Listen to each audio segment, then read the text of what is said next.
네, 안녕하십니까. 오늘 바쁘신 일정에도 성남문화원 제28회 학술회의에 함께해 주신 모든 분들께 감사드립니다. 저는 오늘 학술회의 개회식의 사회를 맡은 성남문화원 사무국장 김정진입니다. 반갑습니다. 네, 그럼 지금부터 제28회 학술회의 천림산 봉수 사적 지적 기념 천림산 봉수의 역사적 가치와 활용 방안을 주제로 시작하도록 하겠습니다. 먼저 국민 노래가 있겠습니다. 모두 일어나셔서 태극기를 향해 주시기 바랍니다. 국기에 대하여 경례.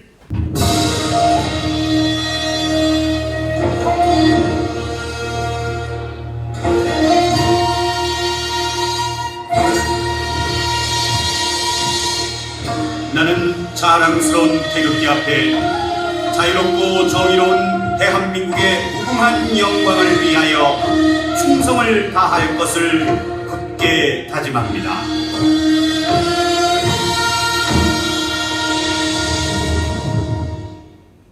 바로 비와 의례는 모두 생략하겠습니다. 자리에 앉아주시기 바랍니다. 네, 저희 성남문화원 부설 성남학 연구소는 1993년 9월 20일 향토문화연구소로 문을 열었습니다. 2013년도 12월에 성남학 연구소로 명칭을 변경했으며 올해로 30주년을 맞았습니다. 성남학 연구의 최고의 권위를 가진 기관으로 그동안 학술회의 27번, 학술토론회 13번, 학술세미나, 그다음에 성남문화연구 논문집 발간 30호까지, 또 성남시 향토 유적 문화재 1호부터 17호 지정 등의 향토문화 창달을 위한 많은 연구, 보존, 전승의 사업들을 전개해 왔습니다. 현재 400여 편에 달하는 성남 관련 연구 논문을 저희 성남문화원 성남학 연구소에서 보유하고 있습니다. 먼저 회의에 앞서 참석하신 내빈 몇 분만 소개해드리고 진행하도록 하겠습니다. 오늘 행사를 주최해 주신 경기도 31개 문화원 연합회 연합회장이시면서 성남문화원장이신 김대진 원장님을 소개해드립니다. 네, 신상진 성남시장님을 대신해서 권순창 문화관광과장님 참석해 주셨습니다. 저희 문화원 부설 성남학 연구소 최명숙 소장님, 네, 인사드리겠습니다. 네, 그 옆에는 전임 소장님이셨던 우리 조남두 교수님 소개해드립니다. 네, 성남시민포럼의 우리 이경식 상임대표님도 이 앞에 계시고요. 그리고 이 봉화터 금투석에서 발견할 때 많은 도움을 주셨던 우리 윤시장 의병장의 증손자이십니다. 윤교상 증손자신데요. 그 고향이 부동산입니다. 선생님 당시 발견할 때 윤유상 선생님은 지금 미국에 거주하고 계십니다. 우리 성남시사편찬위원회 우리 모동희 상임위원님, 네, 여기 계신데 언론에서 만나서 계시고요. 뒤에 보니까 우리 고희영 전 성남시 의원님도 오셨네요. 제가 연락드렸었는데 이제 탐험에서는 천림산 봉수제를 비롯해서 봉화 관련해서 많은 역할을 해서 경기도 이 사적 지정하는데 큰 역할을 해주셨다는 점 말씀드립니다. 그리고 여기 이 자리에는 각종 학술 관련 단체, 또 시청의 우리 학예 연구사님들, 또 문화재 보존 관련 기관들 많이 오셨고요. 이따가 주제 발표 진행하시는 이제 자장 선생님하고 이 선생님들은 별도로 자장 선생님께서 소개해드리는 걸로 하고 이렇게 마무리하도록 하겠습니다. 그럼 김대진 원장님 잠시 모셔서 인사 말씀 듣고 진행하겠습니다. 요즘에 하루에 행사를 2-3개씩 하시고 경북 31개 수구를 매일 미술기술 때문에 순회하고 계신데 큰 박수로 원장님 경례해 주시기 바랍니다. 네, 오늘 성남문화원 제28회 학술회에 참석해 주신 관계자 여러분께 진심으로 감사의 말씀을 드립니다. 성남문화원은 1993년에 부설기구로 향토문화연구소를 설립하였고 2004년에 성남학 연구소로 개칭하였습니다. 연구소를 통해서 성남문화원은 우리 고장에 대한 연구를 수행하면서 성남의 역사적 정체성을 찾기 위해 심의를 기울였습니다. 그 결과 성남에 관한 연구성과 400여 편을 보유하고 있습니다. 우리 성남시에 사는 시민들은 대개 고향이 여기가 아닙니다. 98%가 고향이 다른 지방에 있다 보니까 우리 찬란하고 아름다웠던 성남의 문화와 역사를 잘 모르고 계십니다. 훌륭한 문화 역사가 많거든요. 그래서 우리 성남문화원에서는 해설사를 동원해서 각 초등학교, 중학교 다니면서 내고장 성남이라는 프로그램을 가지고 학생들이 강의를 하고 있습니다. 그래서 어느 정도 우리 시민들은 그 성남 문화 역사를 알고 있다고 전 자신 있게 말씀드릴 수 있습니다. 성남화 연구소의 학술 연구 성과로 성남의 향토 문화 대부분과 경기도 기념물 등이 지정되어 보존되고 있으며 독립 운용화 등 역사인물 연구와 업적 선양이 이루어지고 있습니다. 이번 그 학술 회의는 우리 부장의 통신과 국방문화재인 천린산 봉수가 경기도 기념물이었다가 지난 1월 10일 국가가 관리하는 사적으로 승격 지정된 것을 기념하여서 개최를 하게 되었습니다. 천인산 봉수는 부산 다대포진 응봉 봉수에서 시작되는 노선으로 용인 석성산 봉수에서 신호를 전도받아 서울 남산의 경봉수로 연결했습니다. 국가 사적에는 제1호 직봉 천린산 봉수 이족이라는 명칭으로 지정이 된 바가 있습니다. 봉수는 국경지대의 군사적 동태를 밤에는 횃불로 낮에는 연기로 신호를 전달했으며 하나부터 5개까지의 신호체계에 따라 이급한 정도로 알렸습니다. 봉수의 신호 전달 체계는 오늘날 무선 통신의 원리인 마이크로웨이브 시스템과 같으며 세계 최초라고 학자들은 말하고 있습니다. 천린산 봉수는 1995년 광복 50주년 기념 통일기원 전국 봉화제를 인능산 봉화뚝에서 개최한 후 이듬해 행사를 준비하던 중 금토동 원주님이어서 윤치장 의병장의 증손자인 유노상 씨의 제보로 위치가 알려졌습니다. 여기에 계시죠? 토지박물관에서 지표조사와 발굴조사를 한 뒤 경기도 기념물로 지정되었는데 성남문화원이 복원사업을 추진하였고 2019년에는 복원사업을 완료 후 문화재의 가치가 재분류되어 국가사적으로 승격된 것입니다.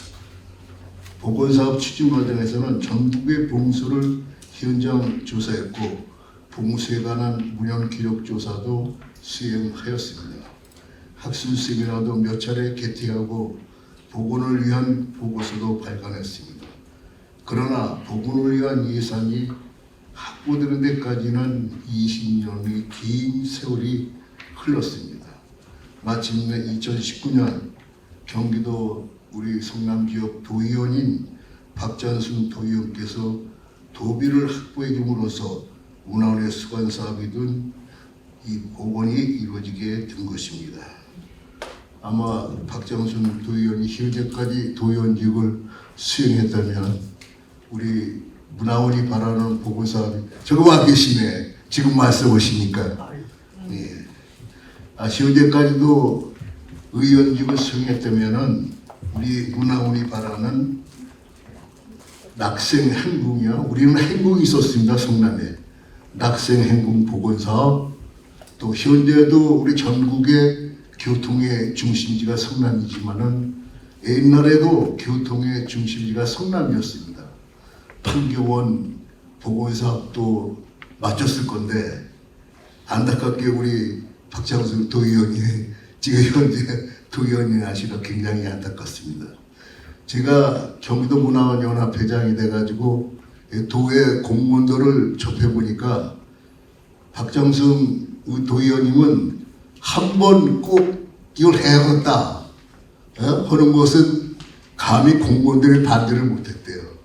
그래서 우리 박장수 전 도의원님이 재직 계실 때 성남에서 바라던 모든 사업을 이뤄냈습니다.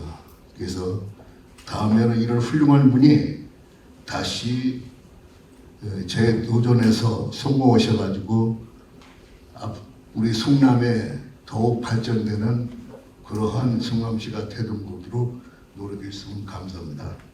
천인상 봉수가 국가지정 사적이 된 것을 기념하기 위해 준비한 오늘의 학술회의는 큰 의미를 가집니다. 문화재는 지정 보호만으로 우리 책임을 다하는 것이 아니라 적극 활용해야 합니다. 아직도 우리 그 많은 시민들은 우리 낙생 행복이 있었다는 거, 또 교통의 중심지인 판교원에서 지방에서 서울로 가려면 그 교통의 중심지 판교원에서 숙식을 했고 달래내 고개로 해서 그 지금 양지역이죠. 급적으로 해서 서울로 갔다는 것을 모르는 시민들도 아직도 계십니다.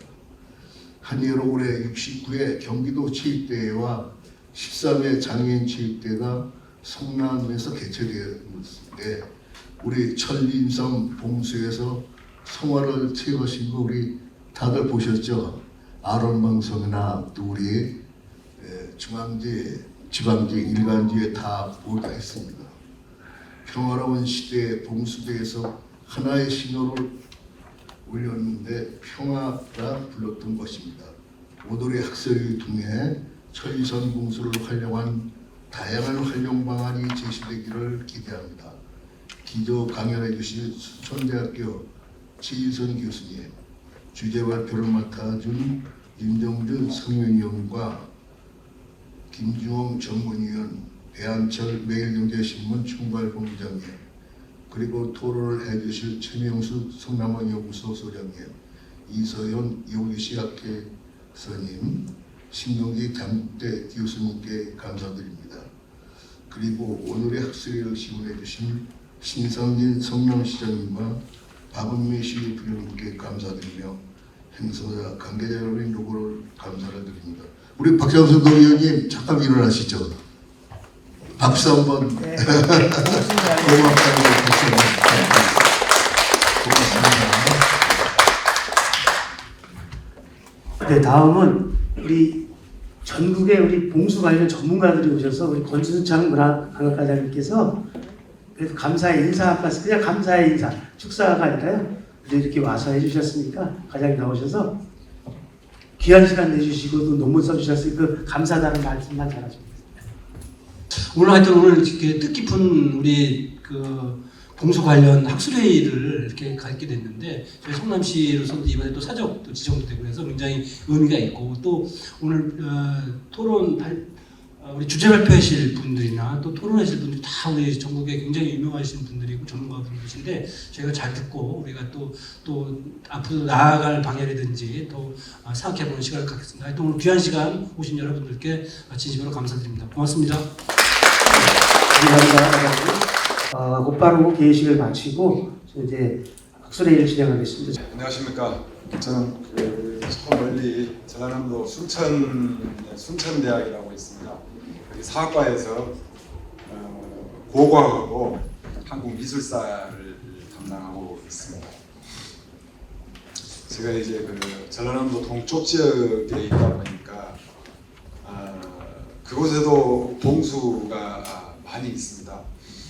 여수도 한 20여 개 이상 있고 순천에 저희 고향인 고흥에도 한 20여 개가 있고 남해안에 아주 밀집하게 많이 있어서 조사를 그동안에 조금 해봤습니다. 그래서 아마 그런 인연 때문에 오늘 이렇게 조선시대 봉수 제도와 천림산 봉수 이런 제목으로 지금 이야기를 하게 된 것 같습니다. 지금 오늘 이 천림산 봉수가 국가 사적이 돼서 이런 자리가 지금 마련이 됐잖아요. 움직일 수 있는 문화재 중에 유형 문화재, 여러분들 국보 보물 되기가 정말 어렵습니다. 그 다음에 천림산 봉수처럼 이렇게 면적이 넓은 곳 이런 것을 이제 사적이라고 그러잖아요. 어쨌든 국가 보물 국보, 그 다음에 국가 사적 얼마나 그 지정하기가 어렵냐. 예전에는 그냥 뭐 논문 한 편이면 되고 뭐 그런 시절이 있었습니다만 지금은 두툼한 책을 한 권 만들어낼 정도로 그래도 뭘 보완을 해라 할 정도로 어렵습니다. 단일 유적 천림산 봉수였었으면은 국가 사적은 이제 엄두도 못 내죠. 그런데 잘 알다시피 봉수는 연속 유적이잖아요. 여러분들 지금 천림산 봉수는 어디서 시작한 거 다 아시죠? 부산에 시작을 해서 경상도, 충청도를 지나서 여기 천림산 오늘날 성남역이 마지막에 여기 와서 한양, 암산, 목멱산 봉수로 전달됩니다. 그래서 지금 이 제2가 우리가 5개가 있다고 그러는데 두 번째 봉수 노선 중에서 한양으로 가는 마지막 부분인데 복원하기 전에 여러분들 천림산 봉수가 어떻던가요? 봉수 위치도 1995년 이전에는 몰랐죠. 뭐 다른 산에서 행사도 하고 아마 그것은 봉수라 그러면은 조금 높은 산 꼭대기에 있다라고 하는 것이 일반적인 상식입니다. 그런데 저기는 고개예요, 고개. 천림산은 고개. 고개를 고지도를 보니까 이 서울로 한양으로 가는 길목인가 보더라고요. 그 옆에가 지금 천림산 그 봉수 있는 옆에가. 그러니까 16km 되는 남산이 훤히 보여서 아마 높은 곳에 올라가지. 청계산이 이제 좌측으로 가면 쭉 가면 청계산이 높더라고. 600m가 넘으니까 거기에 뻗어내는 한 구름산. 어쨌든 간에 이쪽에 살고 계시는 아까 원장님이 말씀하셨는데 살고 있는 분의 제보로 알게 됐고 그 다음에 여기 오늘 발표도 하시고 여러 번에 걸쳐서 그 이야기도 하셨다는데 김주홍 선생께서 그 있던 토지박물관에서 발굴을 해서 해봤더니 연조가 5개나 그냥 주르륵 다 나와 있고 그걸 바탕으로 해서 정비가 됐고 점심 때 물어봤더니 우리나라에서 저처럼 되어 있는 정비 복원이 되어 있는 곳이 몇 군데라고 물어봤더니 성남 천림산 봉수가 2번째예요. 지금 3개인가 4개인가쯤 되어 있는데 굉장히 지금 앞서 나가 있는 부분입니다. 아마도 제가 이렇게 자료를 보다 보니까 천림산 봉수에 대한 여러 이제 학술대회도 하고 그래서 자료가 많이 축적된 걸로 알고 있습니다. 그런데 또 이야기를 해주라 해서 무슨 이야기를 할까 하다가 차제에 이 봉수라고 하는 제도가 조선에서 어떻게 만들어졌을까 그 중요 문헌 그 다음에 천림산 봉수라고 하는 이거는 우리 고문원에 어떻게 있을 건가 그걸 중심으로 해서 조금 좀 말씀을 드려볼 건데 굉장히 지금까지 뭐 중복이 될 가능성이 높습니다. 봉수는 여러분들이 잘 아실 건데 어떻게 우리 이 문헌에 나오는 건가? 여러분들 조선시대 때 법전이 경국대전입니다. 그런데 이 함축된 의미로 되어 있는 단어들이 많다 보니까 일선에서 어떻게 해석을 할지 모르는 그런 것들이 많이 나오죠. 그래서 그걸 갖다가 해석해 놓는 것이 주해입니다. 주해. 1471년에 조선의 법률 체계가 만들어지는 경국대전 거기에 여러 가지 용어들이 어려우니까 이거를 해석해 놓은 책인데 여기에 봉수를 어떻게 했는 건가 이렇게 되어 있어요. 이렇게 이걸 읽어보면은 적이 오면 불을 들어 서로 알리는 것을 봉이라고 하고 적이 오면 불을 든다고 그랬어요. 그 다음에 나무를 태워가지고 그 연기를 멀리 보이게 하는 것을 수. 그러니까 여기 여러분들 잘 알다시피 이 불과 연기죠.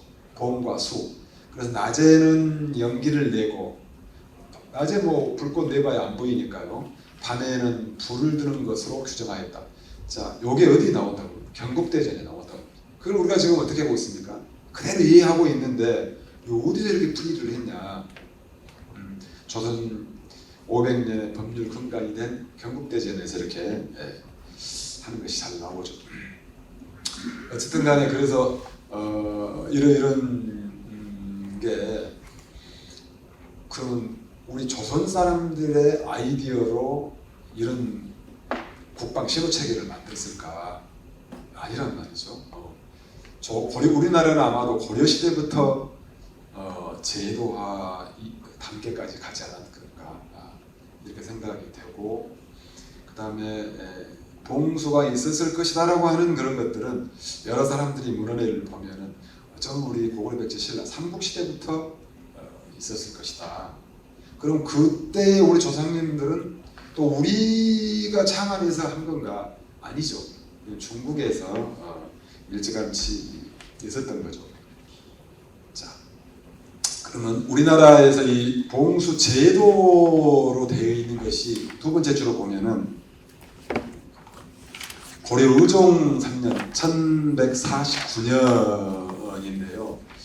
이때 이 보면은 이 조린장이라는 사람이 이를 이렇게 했으면 좋겠다고 조정에다 알리는 장면이 나오는데, 여기를 지금 보면은 밤에 불, 낮에 연기를 각기 하나씩, 평상시에는요 우리가 잘 알다시피 급하면 둘, 또 세 번째로 더 급하면은 셋, 네 번째로 급하면은 네 개씩 올린다. 조선시대 때는 우리가 5번 하는 것 좀 나오잖아요, 이렇게.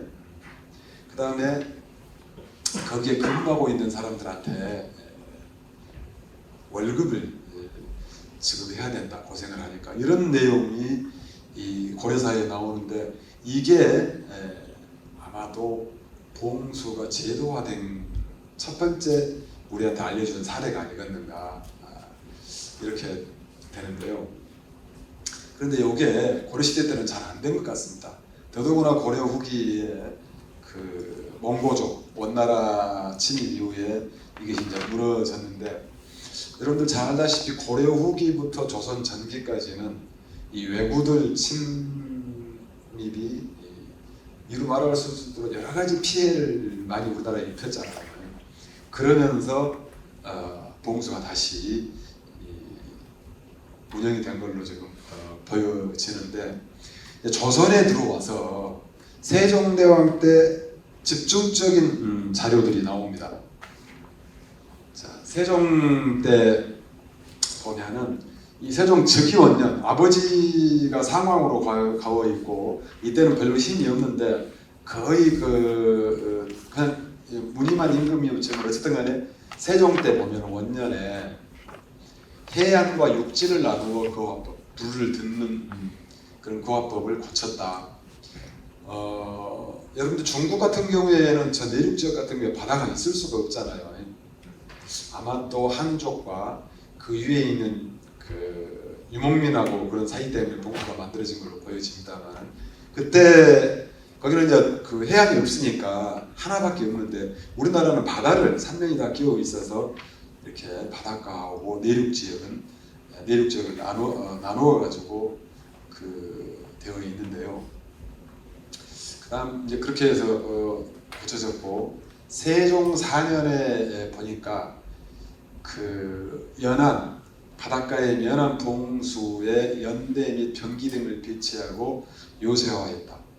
여러분들 그래서 이 바닷가에는 연대, 우리 성남의 천림산에 있는 것은 뭐라고 해요? 연조라고 그러잖아요. 연조. 소위 말하자면 아궁이 같은 거 하나가 5개가 이렇게 연대는 크게 되어 있는데 그 위에서 이제 피는 거고. 그래서 여러분들 천림산은 우리가 흔히 봉화대, 봉수대 했을 때 보는 연대가 없이 연조만 5개가 이렇게 있잖아요. 그런 것은 이제 내륙하고 바닷가하고 좀 틀리는 점인 것 같습니다. 그 다음에 1422년 세종 4년 또 연말에 이 봉수제를 제정을 했다. 이런 또 이야기가 나오고요. 그 다음에 실질적인 봉수 노선이 지금 우리가 알고 있는 조선시대 때에 5개의 노선이 있었다고 하는 것은 그 이듬해인 세종 5년 1423년에 나오는데요.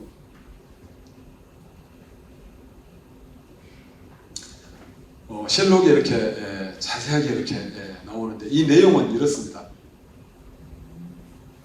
두만강변에서 함경도에서 강원도를 해서 한양으로 오는 것을 첫 번째 제1거라고 했는데 이 두만강변의 적변이 마지막 이 양주 아차산에서 옥력산 남산으로 가는 것을 첫 번째다고 이렇게 되어 있고요. 두 번째는 부산 다대포 은봉봉수에서 경상도 내륙을 따라서 충청도를 따라서 경기도에 와서 마지막 여기 지금 천림산에서 옥력산 남산으로 가는 것으로 되어 있는데 바로 이 1423년 기록에 처음으로 천림산 봉수가 나오는데 이렇게 나옵니다.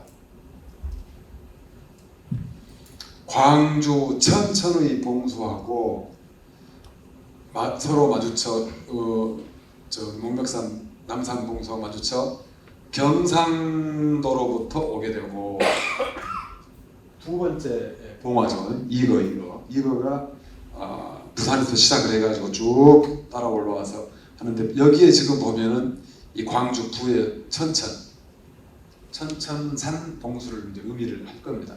처음 이렇게. 근데 이 천자가 좀 쉽지가 않습니다. 뚫을 천자예요. 요게 나중에는 다룰 월천 현으로 지금 바꿔진다고 그러는데 현을 뚫는다. 무슨 우리 그 고유의 명사였을 건데 한자 표기를 할 게 여러분들 우리 조상님들은 천천이라고 한 번도 부른 적이 없죠. 여기 우리가 지금 이 지역에 살고 있는 분들이 불렀던 것을 한자화 기록하니까 이렇게 지금 되어 있는데요. 어쨌든 간에 이 1423년 이 기록, 이 천천산이 처음으로 이 천림산의 이름으로 지금 되어 있습니다. 그 다음에 세 번째, 네 번째는 압록강에서 내륙을 타고 오는 것, 해안을 타고 오는 것, 압록강에서부터 이렇게 오는 거고, 그 다음에 다섯 번째는 충청부에서부터 시작해서 남해안을 거쳐서 충청도를 거쳐서 경기도 거쳐서 다시 이렇게 오는 건데요. 이렇게 보면은 지금 이 전라남도 내륙 지역, 강원도 지역, 여기 함경도, 평안도, 가운데 내륙 지역은 봉수가 안 보입니다. 그렇지만은 지금 이렇게 문헌에 안 보이고 하는 것들이 좀 조사를 해보니까 지명도 많이 나와 있고 실제로 유적도 많이 있고 최근에 여러분들 여기 아무것도 없는 요 부분에 전라북도 동쪽 남원, 모주, 진안, 장수 100여 개 이상이 봉수가 나와 있고 오늘 발표하실 김종 선생 이야기를 들었더니 이 강원도도 내륙 지역에 봉화 관련 지명, 그 다음에 실제적으로 남아있는 유적 조사가 되고 있다고 합니다. 여러분들 이 적이 왔다. 국가만 알아서 되겠습니까? 안 되는 거죠. 방위를 언제 의정부에 알려서 국왕한테 가서 다시 명을 받고 적을 이렇게 하겠습니까? 그래서 반드시 봉화는 그 지역에 알리는 그런 이건 직봉 노선이고 그 고을 관하에 알리는 것을 감봉이라고 합니다. 사이간자를 써서 그렇게 해야 그 관청에서 대비를 할 거 아닙니까? 이렇게 군인들 동원을 해서 할 건데 앞으로 안 나오지만은 이제 그런 것들은 더 조사를 하고 규명을 해 나가고 해야 될 것 같습니다. 지금 봉수 연구가 한 30여 년쯤 진행되고 오고 있고 지금 벌써 봉수를 주제를 가지고 박사학위 논문이 3편이 나왔습니다. 석사 논문도 더 여러 편이 나오고 그에 역사학자들이 많은 노력을 해서 굉장한 자료들을 지금 많이 찾고는 있지만은 이처럼 내륙 지역에 이런 그 해결 못하는 이런 것들이 많이 있는데 이것도 앞으로 한 10여 년, 20여 년 시간이 어느 정도 지나면은 지금 연구 성과를 내는 걸로 봐서는 아마도 이런 것들도 해결되지 않을 건가 싶습니다. 그다음에 이제 이렇게 쭉 내려왔던 것이 이 봉수제가 어떻게 완성이 됐는 건가? 이걸 보면은요.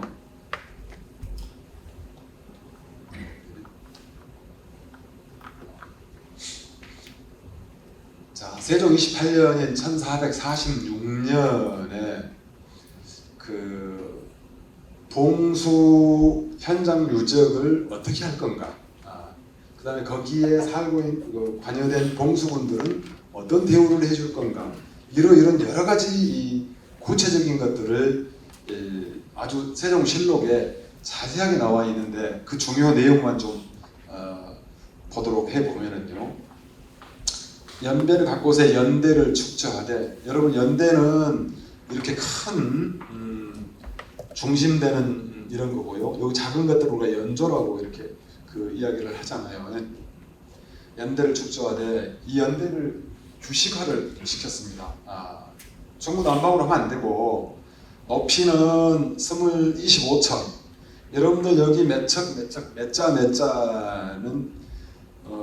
우리나라 지금 고구려신라 삼국시대부터 지금까지 이 도량형은 굉장히 중요합니다.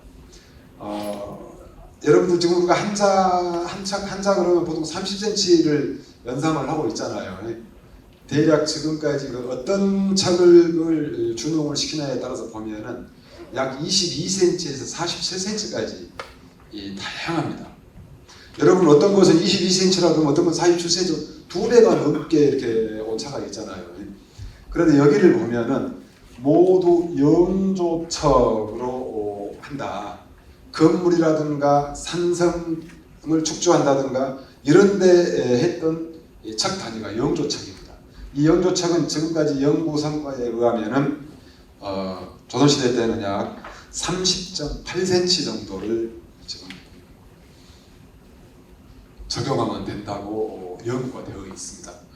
우리는 지금 30cm 지금 하고 있잖아요. 한자 그러면은. 아마 이 영조척도 통일신라 시대 때는 30에서 0.5가 적고 고려시대 때는 1cm가 크고 조선시대 때는 현재보다 0.8cm가 더 길게 이렇게 나와 있습니다. 이거를 영조척을 적용해 보면은 이 연대의 높이, 저 높이가 약 7.7m. 여러분들 산 거의 꼭대기 있는데 또 거기서 7.7m니까 굉장히 오똑하게 보이고 연기를 피웠을 때 훨씬 더 상대방 쪽에서 조망이 더 잘 되고 막 그러지 않을까 싶고요. 그 연대의 둘레는 70척, 21.5cm.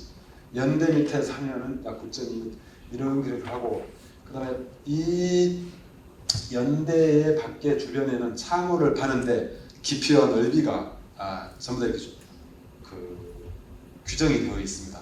그 다음에 이런 모든 몇 자는 다 영조척을 사용하게 한다고 되어 있고요. 그 다음에 또 갱창 외면에 말뚝을 설치하는데 길이가 3척이나 되는 것을 껍질을 깎아버리고 위를 뾰족하게 하여 땅에 심고 넓이는 10층에 되게 하며, 그 다음에 여기 또 중요한 것 중에 하나가 연대 위에는 요 위에입니다. 요 위에 연대 위에는 가오 임시집을 만들어 봉수군이 사용했던 병기하고 조속에 사용하는 물과 불을 담는 기명 등 물건을 간수하고, 망보는 사람은 10일 동안에 서로 번갈아 이를 지키게 하고, 새로운 사람과 그 전에 있던 사람 사이에 양식이 떨어질 때에는 있는 곳에 고울 관원과 감사와 절제사가 적당히 모자라는 것을 보충해 주게 하며, 여러분들 여러 가지가 지금 있는데 이런 지금 요 몇 가지가 쭉 나옵니다. 이런 거를 가지고 상상도를 이렇게 그렸어요. 처음으로 박사를 받았던 분의 그런 그림들입니다.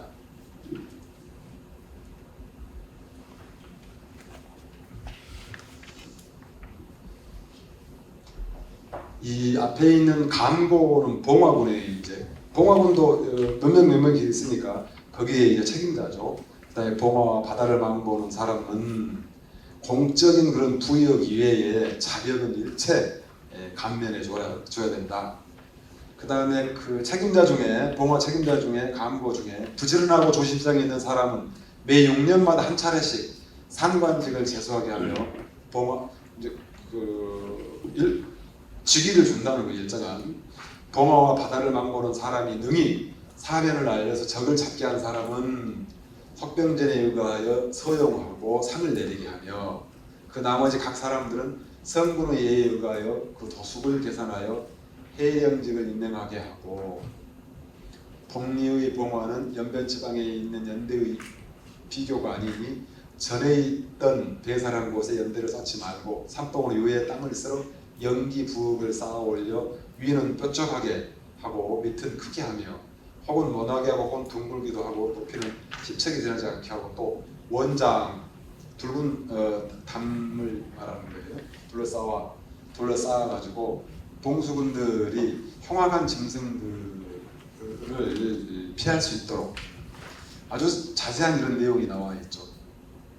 그 다음에 또 봉화는 그 일이 있으면은 강고, 봉화의 우두머리가 즉시 그 고을 관원에게 알리고 사변이 없으면 매 10일마다 한 번씩 알려서 감사에게 전해 보고하고 매 4개월마다 병조의 통첩을 보내어 후일 참고의 증거로 삼게 하고 간부와 간수인의 근실하고 태만한 것은 감사와 수령이 일정한 시기가 없이 고찰하게 하고 군기를 점거하는 경찰관도 또한 아울러 사실을 검사하여 개문하게 하소서.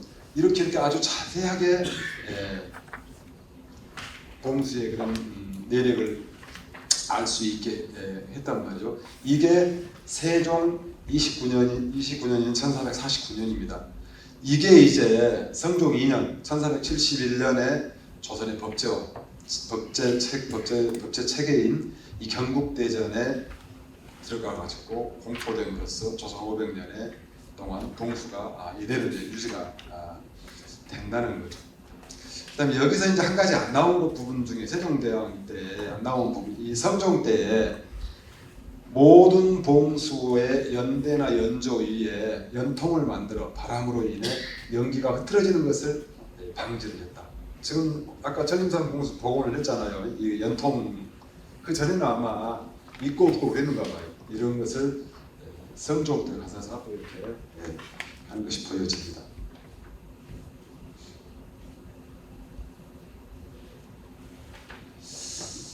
그다음 우리나라 고지도 가운데 이제 몇 번 보신 분들은 보셨을 건데 현재 지금 이게 고려대학교 도서관에 있으면서 보물로 지정이 되어 있는데요.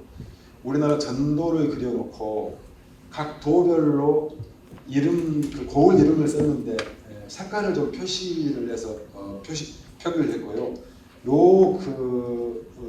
자세히 조금 더 보면은 봉수가 굉장히 잘 나와 있습니다. 자, 경도. 지금 우리 서울을 이렇게 표현을 했습니다. 경도 혹은 경성. 서울 표기를 조선시대 때 경성 혹은 경도 표기를 했는데 여기에 보면은 목멱산 남산에 연조가 5개가 있고 여기에 지금 2개가 있어요. 이 모악산 아까 4거, 3거, 4거 압록강에서 오는 내륙 지역, 해안 지역. 그 다음에 여기 개화산 지금 강서구입니까? 지금 서울이죠. 옛날에 경기도였는데 여기서 이제 여기 하는 것이 이제 충청도 전라도에서 오는 제 5거고 이쪽이 이제 경상도에서 올라가는 겁니다. 경상도에서 올라가는데 여러분들 여기 보면은 뭐라고 되어 있습니까? 보인가요? 청계산입니다. 청계산. 자, 청계산 서쪽이라고 그랬으니까 동쪽으로 뻗어 있는 이 고개. 지금 요게 지금 아마 한양 가는 길 같아요. 여기 이제 목멱산 이렇게 지금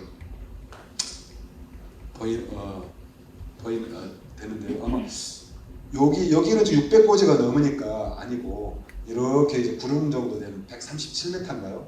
여기서 여기가 지금 직선거리로 아마 16km라고 지금 그렇습니다.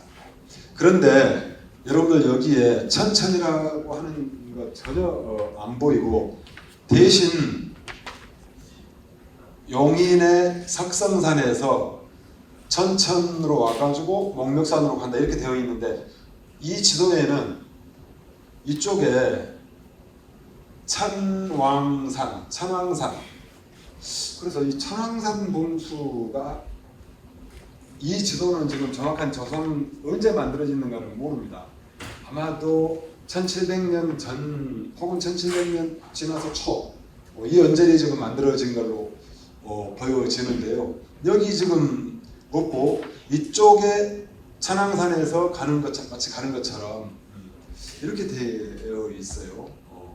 그래서 이 지도로 봤을 때는 왜 여기가 표기가 안 되어 있는 건지, 여기서 지금 석성산, 건지산 이렇게 지금 부산까지 쭉 이어지는 노선인데, 그래서 이 지도에 나와 있는 이것하고 우리가 지금 논하고 있는 천림산 봉수하고 어떤 차이인지 앞으로 좀 봐야 될 것 같습니다. 내가 지금 서해안이고요. 금강입니다. 금강을 따라서 저기 보면은 맨 오른쪽에 공주예요. 거기서 다시 태안반도로 올라가서 경기도로 이렇게 제5구가 올라가는데 촘촘히 이렇게 봉수가 있잖아요. 이렇게요. 중앙으로 가는 거예요. 그런데 요 밑에로 보면은 여기에 지금 보면 이쪽에 이제 저는 동부 지역인데 봉수가 하나도 안 보여요. 근데 조선시대 때 기록에 보면은 1557년인가 1500년대 중엽에 보면은 남원의 봉수군이 벼락 맞는 이야기가 나와요. 있었다는 소리인데, 여러분 봉수군이 있었다. 봉수가 있어야 맞잖아요. 그런 것도 앞으로 좀 봐야 될 것 같고요. 그 다음에 이제 요게 다섯 번째 오거의 시작입니다. 지금 처음 시작이 돌산도, 고돌산이고요. 돌산도 봉수, 여기서 시작을 해가지고 남해안을 따라가지고 목포 쪽을 가서 휘어서 서해안으로 해서 금강을 따라서 공주에서 쭉 올라가는 노선인데요. 이게 1600년대 후반 1700년대 초반이라고 그랬는데, 우리나라 여러분들 제일 큰 섬이 제주도고 1, 2, 3, 4, 5, 9번째가 돌산이라고 그래요. 여수 앞바다. 지금은 16개가 2개나 나져 있습니다만은, 그런데 여기는 선도자를 써놨으면서도 여기다 붙여놨어요. 지금 요만큼 있어야 맞잖아요. 지금 이런 대경도 이런 것은 조그만 섬인데 이렇게 크게 있어야 되는데 저는 육지로 지금 되어버린데, 왜 순천에서부터 출발한다고 되어 있냐? 지금 여러분 여수시잖아요. 여기가 여수 반도고, 순천은 여기가 이렇게 저 위에가 있고 여수 반도가 이렇게 있는데, 그다음에 이제 이 천림산 봉수는 어떻게 나와 있는 건가? 아까 세종 5년인 1423년에 광주의 천천, 그 다음에 세종실록에 또 천천산은 주의 서쪽에 있다.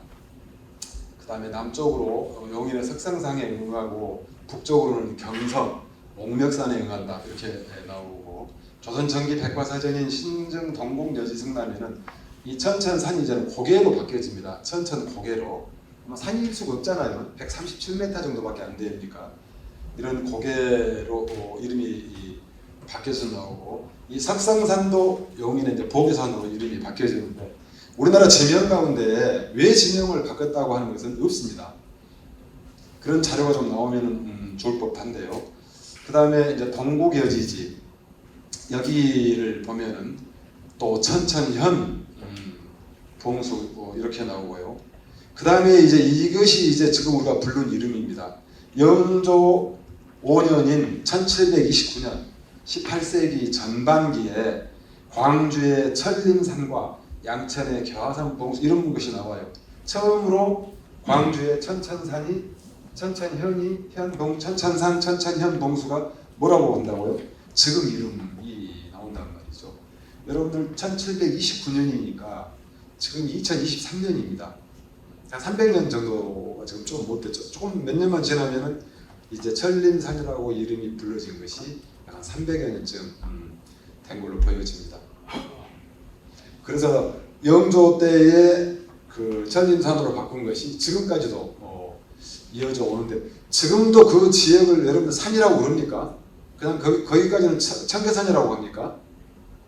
아마도 천림산이라고는 부르지 않으지 않을 건가 하는 생각도 좀 있기도 하는데 현지에서는 어떻게 부르는지를 모르겠습니다. 그 다음에 이제 또 뭐 그런 거고 여기 이 1846년 남한지에는 봉군이 25명, 부호가 75명. 아하, 어떻게 천림산 봉수가 운영이 됐구나. 여기는 5명씩 오게 돼 한 달에 6일씩. 그 다음에 이 한 사람당 이걸 도와주는 사람들이 3명. 뭐 이런 것이 구체적으로 알려주는 것이 조선 후기 마지막 부분에 이렇게 나오는데요.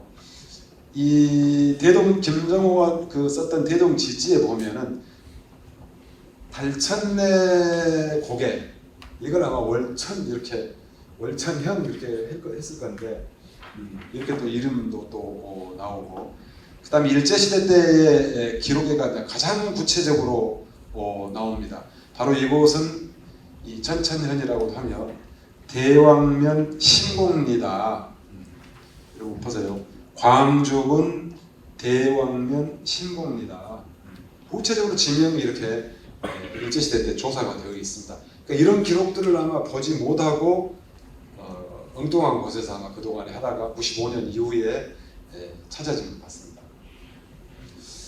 자, 지금까지 이제 문헌으로 이렇게 쭉 보다시피 이제 지명이 어떻게, 그다음에 현장을 어떻게 이렇게 문헌에 잘 나와 있습니다. 어쨌든 그런 것이 이제 규명이 돼가지고 조사도 되고 그래가지고 경기도 기념물에서 국가 사적으로 승격이 됐습니다. 앞으로 지금 또 많은 예산을 투입을 해서 복원 정비가 지금 잘 되어 있습니다. 우리나라에서 2번째라고 한다고 하니까 앞으로 더 성남에서 가꾸고 해서 우리 조상들이 남겨준 좋은 유적들을 잘 갖고 나갔으면 좋겠습니다. 감사합니다. 예, 안녕하십니까. 이제 첫 번째 발표를 맡은 윤종준입니다. 그동안 천림산 봉수가 복원되어 온 과정을 제가 말씀을 드릴 거고, 이제 다음 순서는 이제 김주홍 박사께서 이제 사적 지정 과정을 또 말씀드릴 거고, 배한철 매일신문 전국 총괄본부장께서 그걸 활용하는 방안을 말씀드릴 겁니다. 그동안 성남 천림산 봉수가 복원되기까지는 많은 사연이 있습니다. 24년 처음 위치가 알려지고 24년 만에 복원이 완료됐는데요. 처음 위치가 알려지게 된 동기가 1995년이 광복 50주년이었습니다. 그때에 전국 통일기원 봉화제가 열렸고, 그때 당시에 고희영 시의원께서 이제 그 행사를 정보를 듣고 성남에서도 이제 그 봉화제를 개최해야 되겠다 이렇게 해서 이제 시작을 하게 됐는데, 그때 당시에는 이 천림산 봉수의 위치가 명확하게 알려지지를 않았습니다. 그래가지고 일릉산 봉화뚝이라고 하는, 보통 지명이 그렇게 붙여진 경우에 보통 봉수대가 있었기 때문에 그렇게 불려진 경우가 전국적으로 많이 있습니다.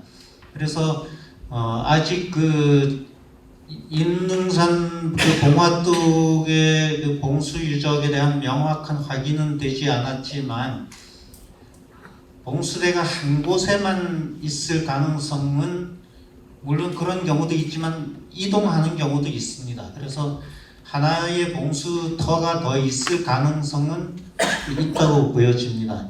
다만 이제 천림산 봉수, 지금 현재 사적으로 지정된 천림산 봉수터는 명확하게 굴뚝 5개, 연조라고 그러죠.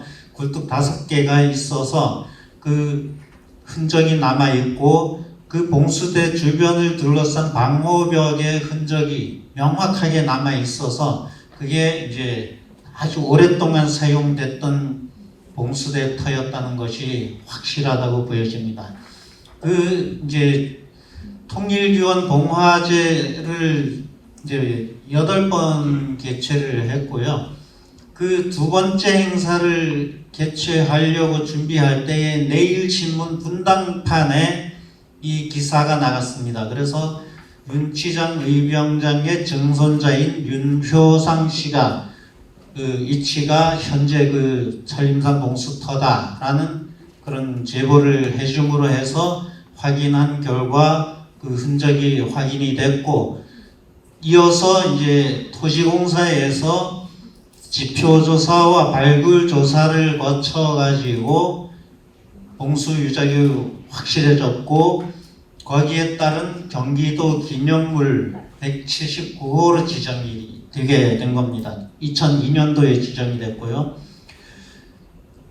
이 천림산 봉수에 대한 애정은 그 성남문화원이 그 통일교원 봉화제를 함으로 해서 이제 인연이 연결이 됐기 때문에 그 복원에 대한 노력도 성남문화원이 아주 주도적으로 나섰습니다.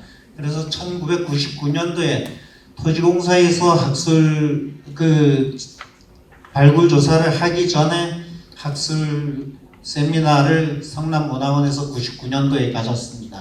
그렇게 해가지고 발굴 조사도 이루어지고 경기도 기념물 지정도 이루어지게 되고, 이제 그 다음부터 이제 그 복원을 위한 학술적인 연구 사업이 지속적으로 계속됐고, 2006년도부터 2009년, 2010년도까지 그 전국 봉수대 현장 답사를 했습니다. 그래서 김종 박사님하고 저하고 또 뭐 전봉구 그때 당시 소장님하고 이렇게 몇 분이 이제 다른 분들은 이제 가끔씩 이제 참여를 했고, 이제 저하고 김종 박사님은 이제 사례 조사를 아주 같이 다니면서 했습니다. 그래가지고 그 사례집을 펴낸 게 이제 전국의 봉수 40선, 한 300곳 정도의 봉수대를 답사한 그 중에서 그 현장 보존 상태가 괜찮은 곳 40곳을 선정해서 책으로 냈던 것입니다. 그 이후로 봉수 관련 문헌 기록에 대한 조사 자료집도 냈고, 봉수 복원 계획서도 발간을 했었고 그렇습니다. 그런 그 과정에서 이제 성남문화원에서 봉수 복원 사업을 이제 수건 사업으로, 하루 아침에 될 사업이 아니니까 장기 사업으로 설정을 해서 이제 추진을 해왔고, 그러다가 이제 현재 김대진 원장님이 원장님 되시고, 그리고 나서 이제 박청순 도의원하고 이제 그 복원의 필요성을 이제 합의를 하게 된 겁니다. 그렇게 해서 예산 확보가 됐고, 또 성남시청에서 많은 또 지원을 해 주셨습니다. 그래서 그 복원 사업이 완료됐을 때에 연기를 피우는 실험을 했는데, 그게 그냥 되는 것이 아니고 옛날 문헌에 사용됐다고 하는 그런 불을 피우는 재료들을 하나하나 다 검토한 결과, 이제 다 그 종합한 결과에 따르면 그 중에는 이리똥도 있었어요. 그런데 이리가 지금 없잖아요. 그런데 이제 그걸 어떻게 구할 것이냐에 대한 고민도 했고, 그래서 동물원에다가 협조를 구해가지고 생닭을 먹인 이리의 똥을, 그게 이제 이리가 똥을 쌌을 때에 육식을 한, 사료를 먹은 거는 큰 의미가 없고요. 육식을 한 그 이리 똥을 사용을 하게 됐는데, 그게 덜 마른 상태에서 채취가 됐고, 판교 박물관 쪽에서 거기서 이제 말려가지고, 그래가지고 9월 24일 날 준공식 할 때에 사용을 하게 된 겁니다. 그래서 8월 14일, 15일 날 실험까지 하고, 예비 실험을 하고 24일 날 준공식 때 재현을 하는데 성공을 하게 된 겁니다. 이 천림산 봉수가 우리 지역에서만 의미가 있는 게 아니라, 그 부산에서 출발해서 서울, 목멱산까지 전달되는 과정에서 이게 연결이 돼야 되는 거잖아요. 연결이 되지 않는다면 의미가 없습니다. 그래서 이번에 사적 지정이 된 것은 제2로 직봉과 간봉이 있는데 이제 직선 노선으로 가는 게 직봉이고 사이사이를 연결하는 게 간봉입니다. 2로 직봉 노선에 있는 봉수대들을 대상으로 이제 사적 지정을 하려고 했는데 이제 그 중에서 16곳이 이제 지정이 되게 됐습니다. 그게 그 불꽃 신호가 연결되는 그런 특징을 살려서 사적 지정의 의의가 있게 된 겁니다. 이게 일반적인 학술적인 자료에는 별로 안 나와 있습니다만은 이 봉수대가 현대 무선통신의 원조라고 그 전파 과학자들은 얘기하고 있습니다. 우리가 그 전국의 봉수대를 답사를 봤을 때에 각 봉수대가 망가지거나 망가뜨리거나 또는 봉수대에서 불과 한 50m 정도 떨어진 곳에 KT통신탑, SK통신탑, LG통신탑 이런 통신탑이 거의 대부분이 세워져 있었습니다. 그래서 이게 그 마이크로웨이브 통신의 원조다, 세계 최초다. 그게 세계 최초인 것도 특히 세종대왕 와서 이 봉수제도를 물론 그 삼국시대에도 있었지만 봉수제도를 5개의 신호체계로 전형적인 그 제도화 시킨 게 세종대왕 때입니다. 그래가지고 그 오진법에 의한 신호체계를 바로 세계 최초의 우선 마이크로웨이브 통신이다 이렇게 얘기하고 있는 겁니다. 이제 그 봉수대를 복원하는 그 과정도 많이 힘들었지만은 봉수대만 딱 복원이 됐습니다. 그래가지고 좀 부속 건물들, 봉수군이 사용했던 건물들, 그리고 그 봉수대에 비치해야 될 여러 물품들이 있어요. 뭐 창, 방패 뭐 이런 것뿐만이 아니라 솔잎이든 말린 소똥이든 쑥이든 이런 것들을 보관했던 창고들도 있었는데 천림산 봉수 그 올라가는 밑에 그 건물지가 확인이 됐습니다. 그런데 이제 그게 복원이 안 된 게 좀 아쉽고 또 성남시립박물관이 생기기 전에 이 향토사료관 설치 운동이 문화원에서 있었습니다. 그때에 성남시의 박물관 설치 운동이 있었습니다.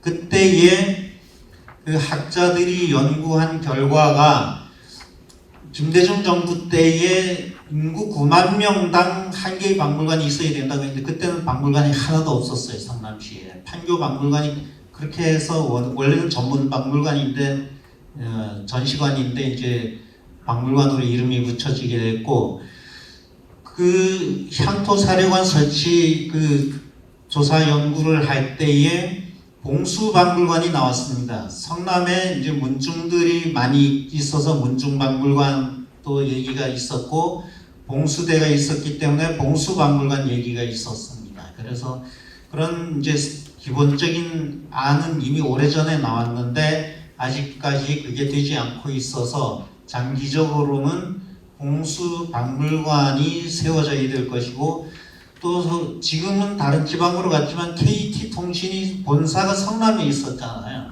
그래서 통신과학의 본고장이 성남입니다. 그래서 그 교통의 요지로서도 영남길이 있었기 때문에 의미가 있고 또 무선통신의 원조인 봉수대가 있었기 때문에 의미가 있고 이게 이제 봉수박물관 거기에 뭐 통신과학관이라고 해야 될까 뭐 이름은 다르게 붙일 수가 있겠지만 그런 시설이 생겨야 될 거라고 보여집니다. 그리고 이제 통일기원 봉화제 같은 그런 것도 지금 이 봉수제도가 사적 지정이 된 그 의미에 맞춰서 그 부산에서부터 올라오는 신호를 다 재현하기는 어렵다 하더라도 경기도 내 봉수대만이라도 그런 좀 재현하는 행사라든지 체험 행사를 기획을 해서 실천을 할 수 있으면 좋을 것 같습니다. 그리고 이제 여러 가지 뭐 다른 활용 방안에 대해서 배한철 기자님께서 발표하시겠지만 그런 주변 환경들, 봉수대 주변의 역사 유적들을 연결하는 것도 의미가 있겠고, 또 이게 문화상품으로도 좀 만들어졌으면 좋겠습니다. 봉수를 활용한, 저는 이제 문화상품으로 뭐 여러 가지가 있을 수 있겠습니다만은 가습기를 만들어 가지고, 그래서 그냥 습도가 좀 충분할 때는 한 개의 신호만, 한 개의 수증기만 뿜어 올리고, 아주 건조할 때는 5개의 신호를 올리는, 그걸 가습기를 뭐 큰 공간은 크게 필요하겠지만 학생들이 공부하는 공부방에는 조명등도 필요할 거고요. 그래서 그런 조명등도 밝기를 다르게 할 수 있고, 가습 기능도 그 습도에 따라서 다르게 할 수 있는 그런 상품도 개발하면은 좀 우리 성남시에서 좀 활용이 가능하지 않을까 싶습니다. 그리고 봉수 한 개의 신호를 올리는 것을 평안화라고 했는데, 이런 평안화, 우리가 평화로운 시대를 상징하는 것을 시청이나 구청이나 또는 불이 안 난 뭐 이런 걸 기념해서 소방서 같은 데에다가 그런 좀 상징물을 만들어서 뭐 불꽃을 피우지 않더라도 요즘은 뭐 전자 제품으로 그런 구현을 할 수 있는 방법이 많이 있습니다. 그러니까 그런 기법하고 결합해서 좀 우리 시민들이 볼 수 있는 그런 게 됐으면 좋겠습니다. 더 자세한 것은 또 나중에 질문 받고 또 답변하는 걸로 하겠습니다. 네, 이상 발표를 마치겠습니다. 안녕하세요.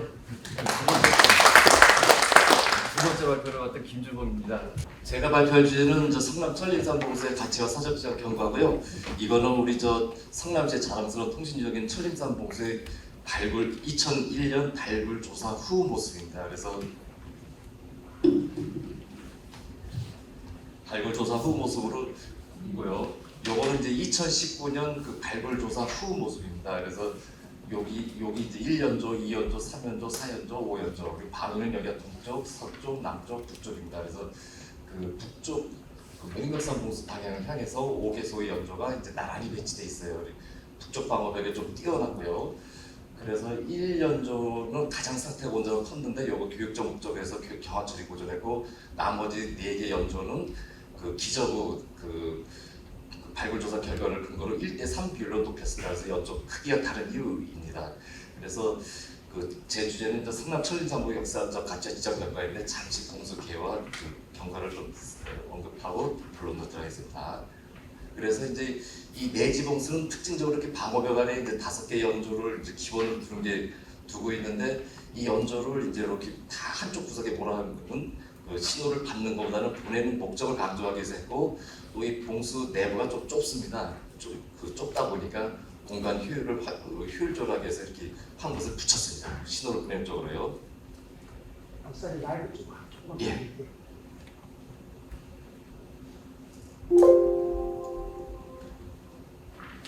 예, 목차는 1. 봉수개요 2. 사적지정 경과에서 5가지로 살펴보겠습니다.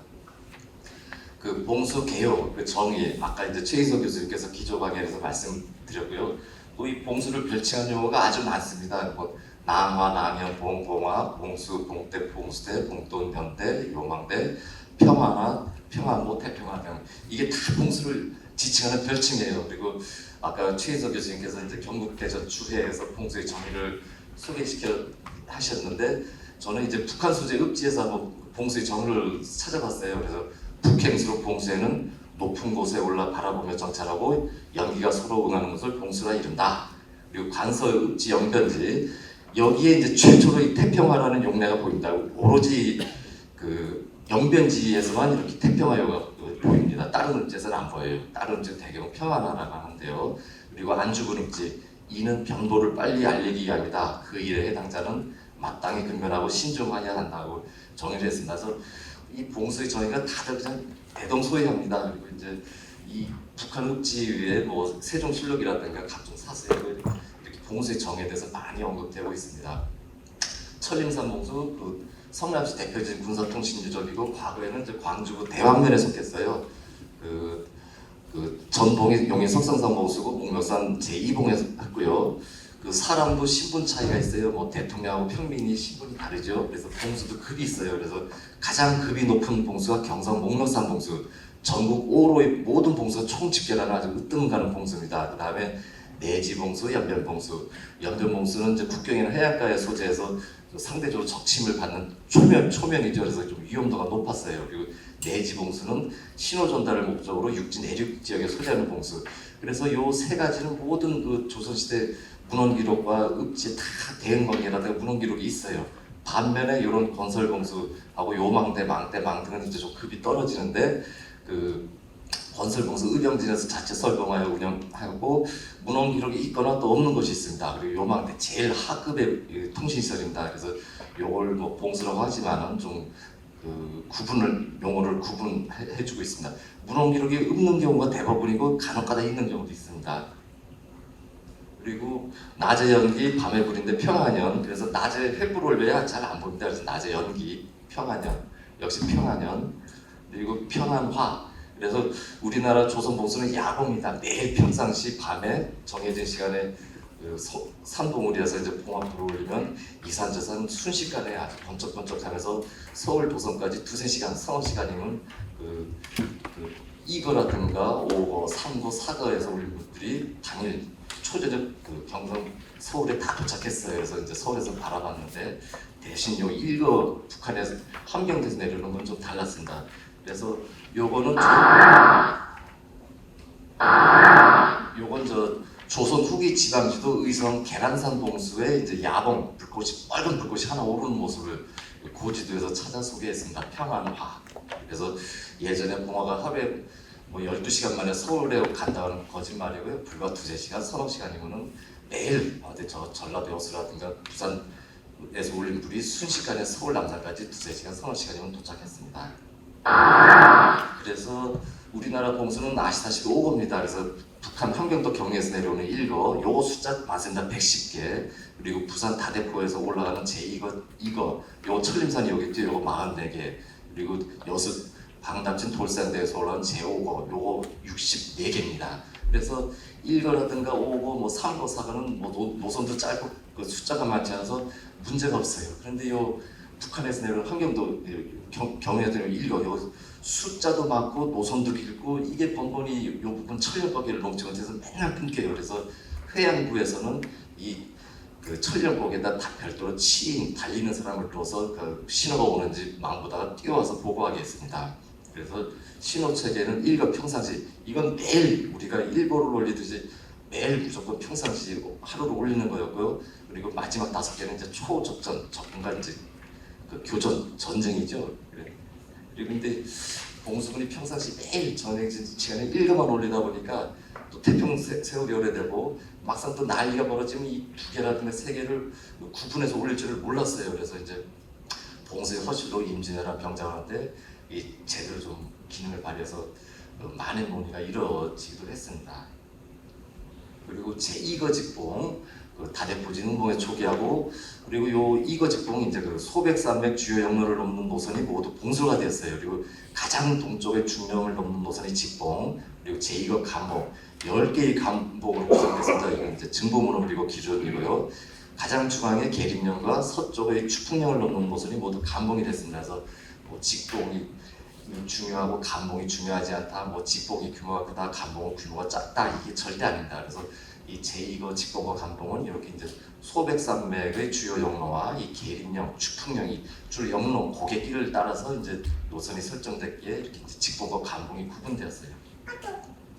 그리고 봉수가 운영되기 위해서는 이제 뭐 실질적인 운영자의 봉수군과 뭐 감독자의 봉수 별장 외에 또 맨몸으로 또 봉수를 운영할 수가 없어요. 그래서 그 많은 80여 종류의 봉수 지물이 필요했습니다. 그래서 그 근무일은 평균 6일마다 교대했고 봉군이 다른 일을 안 하고 매 산속에서 근무를 하다 보니까 생계가 안 돼요. 살림이 안 되다 보니까 봉수군 1인당 고을 군역이 넉넉하면 3명 또는 좀 부족하면 2명씩 도인, 동족을 이제 지급해서 그들에게 쌀이나 뭐 경제적인 도움을 받아 생활하도록 했고요. 그 봉수 지물 중에 작년 용인 건지산 봉수 발굴 조사를 통해 봉수에서 최초 출토된 부시, 화천 이게 이제 불을 일으키는 비품입니다. 이제 저걸 부싯돌 돌멩이에 두드려서 불똥을 일으켜서 그걸 이제 불을 내는 데 쓰이던 철제 비품입니다. 부시. 그래서 봉수에서 최초 발굴된 그 비품입니다. 그리고 이제 요거 이제 천림산 봉수 2019년 준공식 할 적에 이제 거연 재료로 쓰기 위해 만든 쑥담입니다. 쑥담. 그래서 쑥다발을 채취해서 말려갖고 요 이제 그 녹은 그 나이로 끈다리고 요 새끼줄로 묶었어요. 그리고 요 사이에는 소똥하고 말똥 말린 것을 좀 그 집어넣어서 한 2-3개 넣으니까 아주 잘 올라왔습니다. 그래서 이 거화 시설과 비품으로 시설, 비품 재료 이런 것들이 쓰였습니다. 그래서 주로 이제 말똥하고 소똥이 쓰였고 드물게 이제 이리똥도 쓰이는데 우리나라는 구하기 힘드니까 주로 소똥, 말똥 쓰였고 북한에서는 주로 이제 이렇게 읍지로 그러니까 닭똥도 쓰였다는 사례가 있습니다. 요거 그때 2019년 천림산 봉수 거연 실험할 때 좀 서울 대공원 동물원에서 그 이리똥인데요. 닭고기가 뭐냐면 이리똥인데 요 보시면 여기 조금 그 치아 그 이빨도 좀 여기 섞여 있습니다. 그리고 봉수 또 방호 시설로서 이렇게 이제 그 호남업지에는 이제 그 수마석, 영남업지에는 이제 무릉석, 무석, 모서리가 없는 돌, 강돌이죠. 이런 것들도 집에다 짊어지고 봉수마다 비치해서 여차하면 저것도 방울 투석도로서 썼고요. 그리고 요것들은 1895년 고종 32년 이제 봉수제가 최종 폐봉된 후에 전부 이제 그 화약 같은 건 이제 터지니까 꽁꽁 봉인해하고 골읍이나 병영, 간염으로 다 반환을 했어요. 그리고 요것들이 좀 이제 그 관아에 보관 중이다가 동학농민군 때는 동학농민군들이 관아의 그 창고를 탈취해서 그 탈취한 이 조청 갖고 관군과 싸움도 이용하기도 했고요. 요것도 나팔. 요거 오로지 그 횃불과 연기로서 신호 전달이 안 될 때 요렇게 이제 깃발이라든가 북진 깽가리 나팔 같은 것도 불어서 청각의 의지와 신호 전달도 했습니다. 그리고 봉수군들이 산에서 평균 5명이 6일씩 교대로 이제 산속에 살다 보니까 또 밥도 해 먹어야 됐어요. 그래서 밥솥. 그리고 봉수가 운영되던 시기에는 매일매일 그 일기를 써야 했어요. 그래서 매달 하루에 그 일기를 읍에 전달했고 읍에서는 그것을 모아서 3개월 단위로 또 병주에 또 갖다 줬습니다. 그래서 그날 이제 근무선 봉수군과 봉수별장 이름 또 그날의 날씨가 어땠다. 그래서 여기 보면 이제 매일 조일해서 뭐 30일까지 날짜와 뭐 바람이 불었다, 어두웠다, 맑았다 이렇게 날씨를 썼어요. 그래서 천림산 봉수도 예방 등록에 보면 봉수일기를 썼는데 실물을 아직 발견하지 못했습니다. 그래서 이거는 광양 건대산 봉수 음청일기입니다. 그리고 이제 본론으로 이제 천림산 봉수가 어떤 과정을 거쳐서 사적 지정이 됐냐. 그래서 최종적으로는 제2거직봉 44개 중에 14개가 이제 사적으로 지정됐는데 오늘 이 자리는 14개 사적 지정된 봉수 중 전국 지자체 최초로 여는 학술대회입니다. 그래서 상당히 뜻있는 자리죠. 그래서 경기도에서는 용인 석성산 봉수가 역시 그 동시일에 그 사적으로 지정됐는데 용인시에서는 내년도에 건지산 봉수와 석성산 봉수를 세트로 해서 이 지금 같은 학술대회를 열 예정이라고 합니다. 그래서 이제 2021년 2월 26일 문화재청 보존정책과에서 조달청 나라장터를 통해서 이런 그 용역 공고를 냈어요. 그래서 계약 기간은 2012년 12월 10일이었고 사업 금액은 2억 7,600만 원이었습니다. 그래서 주요 과업 내용은 이렇습니다. 그래서 이 문화재 2021년 4월 1일 이제 문화재청과 한국문물연구원이라는 부산 소재 연구원에서 계약을 했고요. 물론 거기에 저도 이제 연구원으로 참여를 했습니다.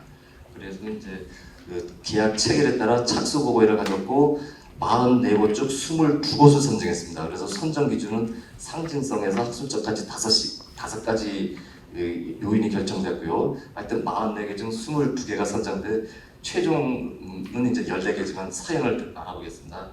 그래서 이 기존권에는 이제 석성산, 천림산, 목멱산 요 3개, 나머지 이제 충청권이고 영남권이 주로 많죠. 영남권이 15개, 합계 22개를 선정해서 이제 조사를 했습니다. 그래서 이제 제2거직봉은 아시다시피 여기 부산 다대포 음보에서 쭉쭉 올라가서 최종적으로 목멱산까지 하는데 천림산 봉수는 바로 그 석성산에서 받아 서울로 전한 마지막 봉수입니다. 그리고 현지 조사를 했습니다. 그리고 이제 그 권역을 영남권, 충청권, 기정권으로 구분했고 보고회를 또 중간 보고회를 7월 20일 했고 최종 보고회를 12월 3일.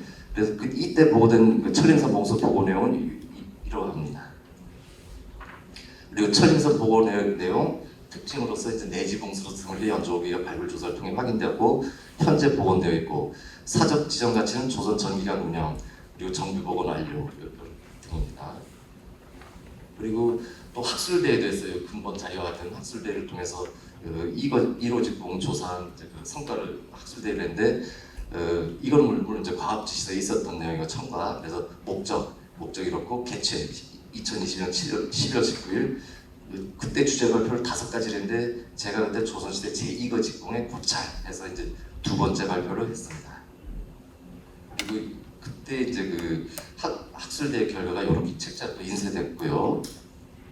그리고 사적 지정 과정 이게 모든 게 또 행정 절차가 있어요. 그래서 행정 절차대로 안 했다는 그 관련 규정 어겼다, 법 절차 안 맞다 좀 징계가 됩니다. 그래서 법적인 절차를 받아서 진행을 했고요. 이 봉수가 단일적으로 사적 지정의 규모가 작습니다. 그래서 이 봉수의 연속유산이기 때문에 연결고리를 갖는 2개 이상의 유산을 하나로 지정하는 연속유산 지정 방식을 택했습니다. 그래서 개별 단위 관련의 통합적 보존관리 계획 수립, 일관성 있는 정비 방식 추진, 그리고 지정 명칭 부여 방식은 본명칭과 부명칭 구분. 그래서 이제 지정 명칭 부여 예시인데 좀 생소합니다. 여태까지 우리가 뭐 사적이라든가 국보 보물 기념을 보통 것에서 좀 생소합니다. 그래서 예를 들어 이제 그 제1호 직봉에 위치한 천림산 우리 봉수 같은 경우 제1호 직봉 성남 천림산 봉수 유적 이래서 이런 명칭으로 이제 정식 명칭이 결정되었습니다.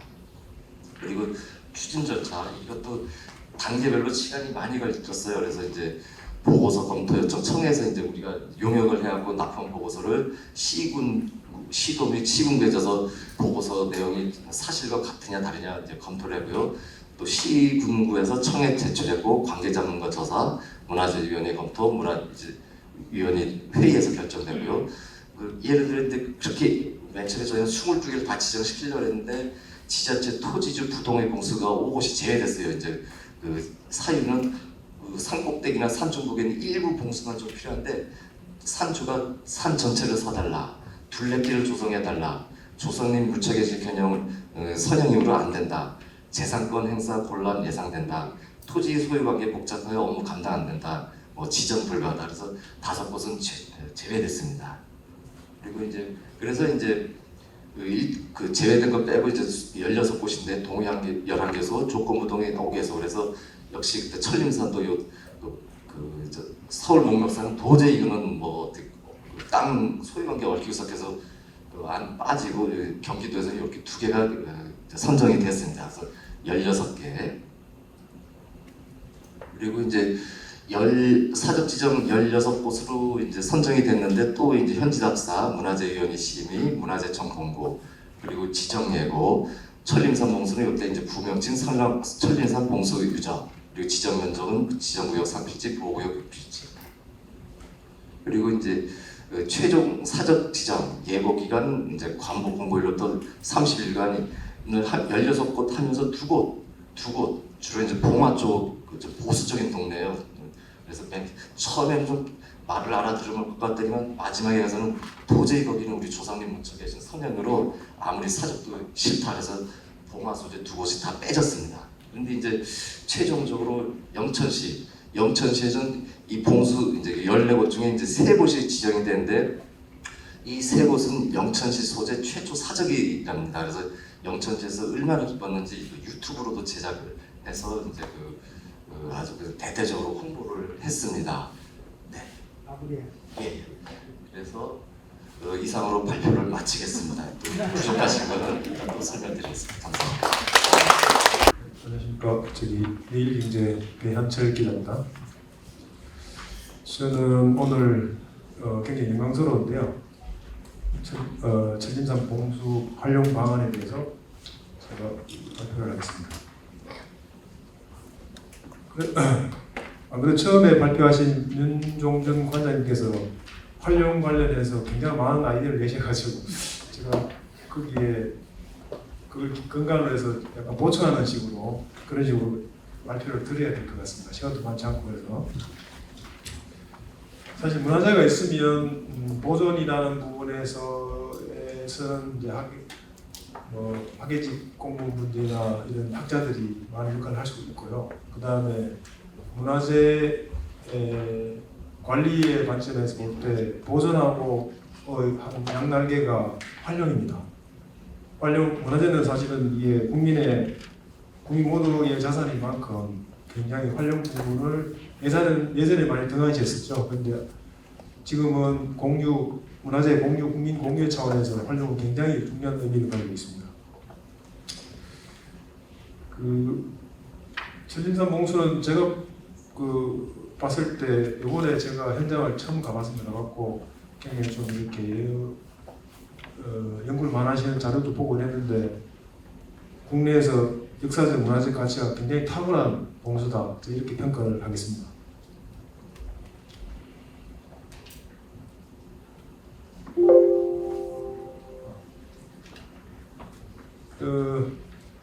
제 현장에 가서 찍은 사진인데요. 북측에서 찍은 사진입니다. 사진인데 시간이 지금 많지 않은 관계로 쭉 주요 특징을 말씀드리고 싶었지만 생략하고요. 중요한 이런 여러 가지 문화적 가치를 인정받아서 올해 1월 10일에 바라고 받았던 국가 지정문화재죠. 사적으로 지정돼서 문화유산으로서 굉장히 중요성이 높아졌다 이렇게 말씀드리고 싶고요. 그런데 현장에 가보시면 이런 가치와 의미에도 불구하고 이 봉수가 사실은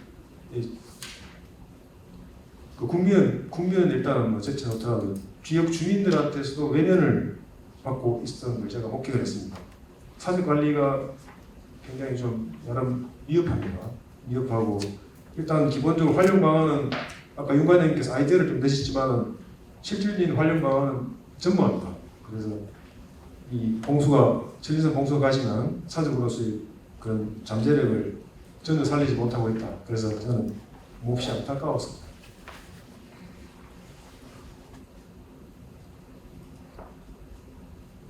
현장의 모습인데 아까 전에 사진도 몇 분이 보여주셨지만은 일단 이 포인트는 안 나오는데요. 저기 밑에 보면은 천림산 봉수지라고 제가 빨간색으로 표시해놨습니다. 그 점선은 이 등산로고요. 큰 실선은 등산로인데 점선은 진입로입니다. 저 위에 식당도 있고 여러 가지 많은데 거기가 청계산 옛골 식당가입니다. 그래서 저쪽 위쪽으로는 청계산으로 연결되고요. 밑에 이쪽으로 천림산 봉수인 저쪽은 이수봉으로 연결되는 그런 지역입니다. 근데 여기 저는 청계산을 한 200번 올라갔는데요. 제가 이제 등산을 좀 좋아해서 갔는데 옛골로 한 50번을 내려왔습니다. 내려왔는데 대부분 등산객들은 원터골로 올라가서 청계산 옛골 쪽으로 내려옵니다. 왜냐하면 원터골 쪽에는 별로 식당이 별로 시원치 않습니다. 그래서 여기 맛집들이 많아서 내려오는데 천림산 봉수라고 저는 이번에 발표하면 처음 들었습니다.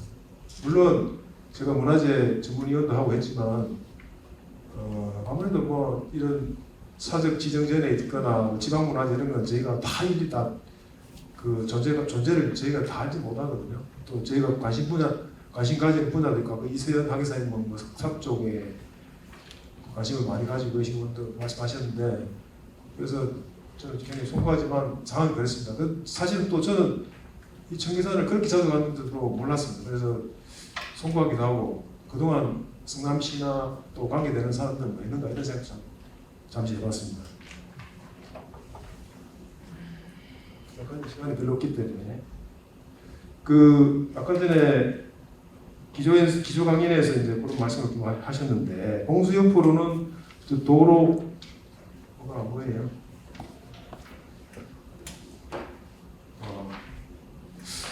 조그마한 도로가 하나 있습니다. 거기 달래내인데요. 달래내로입니다. 달래내.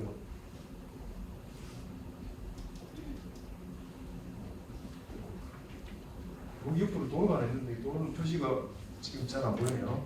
여기 경부고속도로 옆으로 보면은 달래내로라고 있는데요. 달래내로 안쪽으로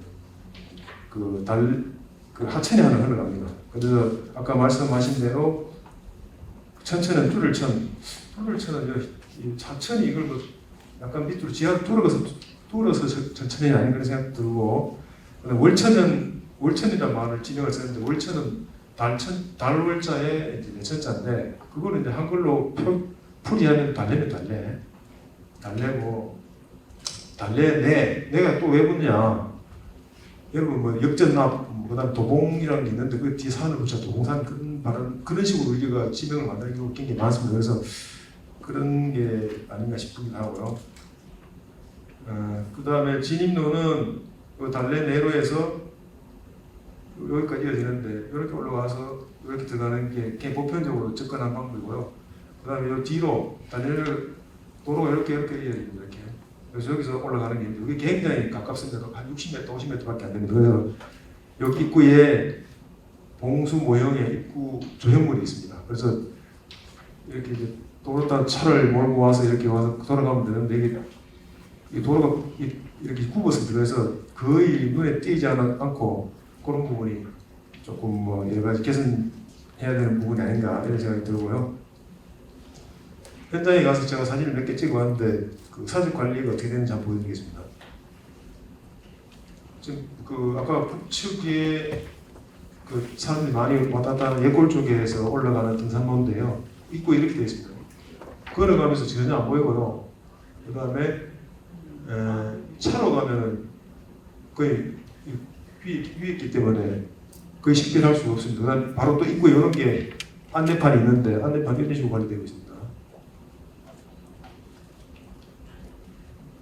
그러니까 이거 빨리 개선해야 될 것 같고요. 바로 입구에 안내판이 이런 식으로 되어 있으니까 그것도 뭐 그냥 지방문화재가 아니고 문화문화재니까 빨리 이거를 시급히 개선해야 될 거라고 저는 생각하고 있습니다. 요거는 봉수 남쪽에 밑에 입구까지 봉수 모형이 있는 입구까지 내려가는 길에 건물지입니다. 아까 여러분이 발표하시면서 봉수는 건물지 하나만으로 해서 존재 가치가 있는 게 아니고요. 거기 봉수꾼이 생활하고 그다음 재료나 무기를 이렇게 보관하는 그 시설까지 다 포함해야지 봉수지로서의 어떤 문화적 가치를 완벽하게 가진다 이렇게 평가를 할 수가 있는데 여기는 발굴도 해놓고 그런 발굴 성과나 여러 가지 보고서도 만들고 이렇게 했는데도 관리는 이렇게 되고 있습니다. 죄송합니다. 여기가 진입로인데 길도 없고요. 저는 억지로 풀을 밟고 와가지고 여기서 사진을 찍고 푯말 같은 건 없습니다. 그러니까 사람들은 그냥 별로 이쪽에 사람들이 오지도 않지만 봉수보러 이쪽까지 내려오는 사람은 단 한 명도 없습니다. 저는 이제 사명감으로 내려가지만 그리고 이거는 이제 봉수대에 제가 서서 북쪽으로 대형 봉수가 아까 전에 목멱산에 남산에 경봉수라 그랬지 않습니까? 경봉수는 안 보입니다. 경봉수 아마 이쪽에 있겠죠. 이쪽에 있는데 이쪽 밑에 있을 겁니다. 이거는 롯데타워고요. 이거 딱 하나 보이고 그런데 봉수라는 게 이렇게 이제 막히면 안 되고요. 봉수는 시야가 앞뒤로 트여야지 봉수로서 가치가 있다고 봅니다. 그래서 산림청이나 관계 기관하고 협의가 빨리 이거 잘라야 됩니다. 다 잘라버리고 뒤에 다 정리해가지고 우리가 볼 수 있도록 물론 영인 쪽도 볼 수 있도록 그렇게 하면 좋겠지만은 그다음에 더 큰 문제는 청계산이 서울 경기권의 대표적인 명산입니다. 그래서 연간 500만 명이 등산을 합니다. 청계산을. 그 다음에 주말에는 6만 명, 또 단풍 시절에 10만 명까지 주말에 몰립니다. 홍보를 어디 가서 합니까? 여기서 해야죠. 그렇지 않습니까? 딴 데 가서 돈 써가지고 홍보할 필요가 없는 겁니다. 근데 제가 그걸 사사지 다지지나 뒤져봤는데 돌아다니면서 여기 전lin산 봉수가 표시된 데가 한 군데도 없어요. 심지어 전lin산 봉수 바로 앞에 있는데도 그 바로 앞에 찍은 그 예골에서 찍은 누비길 안내도라고 적혀 있는데 전lin산 봉수라고 하나도 안 적혔습니다. 현 위치라고 이렇게 있는데 전lin산 봉수라는 말이 예골 등산로로 이렇게 표시, 예골 등산로 있고 이런 식으로 표시가 되어 있거든요. 그래서 일단은 그 인근 지자체 뭐 자기 성남시로서 안 되면 인근 지자체 협의해가지고 매바이, 매봉, 이수봉, 국사봉 등 등산로 이정표에 있는 전lin산 봉수 관련 표기를 빨리 해야 됩니다. 그 다음에 아까도 말씀드렸던 청계산 입구역 그쪽도 마찬가지고 그 다음에 원터골, 옛골 이런데 인파가 많이 몰립니다. 그 중에서도 등산객 중에서 그쪽에 많이 몰려서 뭐 아침에 올려서 이제 이야기도 하고 올라가고 이렇게 하고 하는데 여기에다가 이제 전lin산 봉수에 대한 어떤 의미나 가치를 설명하는 별도의 안내판을 또 둬야 한다고 저는 생각하고요. 시간이 지금 굉장히 제가 시간이 없습니다. 그래서 전lin산 봉수가 가지는 강점이고 약점을 한 분석을 해서 분류를 해봤는데요. 아까 말씀드렸다시피 내지 봉수 제2로 최종 봉수다. 그 다음에 유적 보존 상태가 굉장히 양호하다. 다른 봉수와 비교해서 제가 말씀드린 거죠. 그 다음에 복원을 철저한 보증에 의해서 복원을 했다. 또 아까 전에 해발이 170m밖에 안 되니까 그냥 60m 잠깐 올라가면 됩니다. 난 다리가 아파서 등산 무대 이런 거 할 필요 없고 그냥 잠깐 올라가면 되기 때문에 전투는 월등하게 뛰어납니다. 물론 약점 그에 따라서 이제 밑에 여러 가지 경관이 안 보인다 이런 건 있지만 이렇게 제가 한번 분류해봤고요. 여기 이제 전lin산 봉수 입구인데요.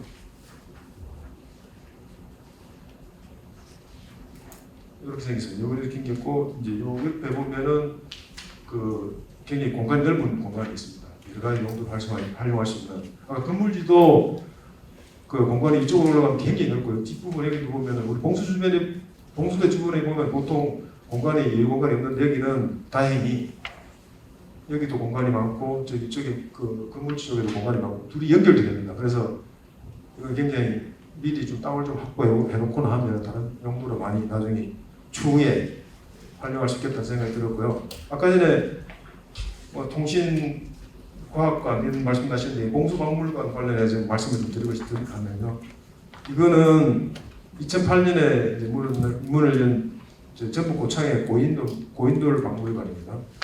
전국에 지성묘 유적이 강화도도 많고 고창만 있는 게 아니라 전국에 흩어져 있는데 그 주민들 의견을 모아가지고 이렇게 멋들어진 그 박물관을 만들어서 지금 여러 가지 차별화된 콘텐츠가 마련하고 해가지고 굉장히 힘들어요. 보면은 한번 4대물을 한번 보시면 좋을 것 같은데 관람객이 막 이렇게 몰립니다. 이런 사진을 한번 제시하고요.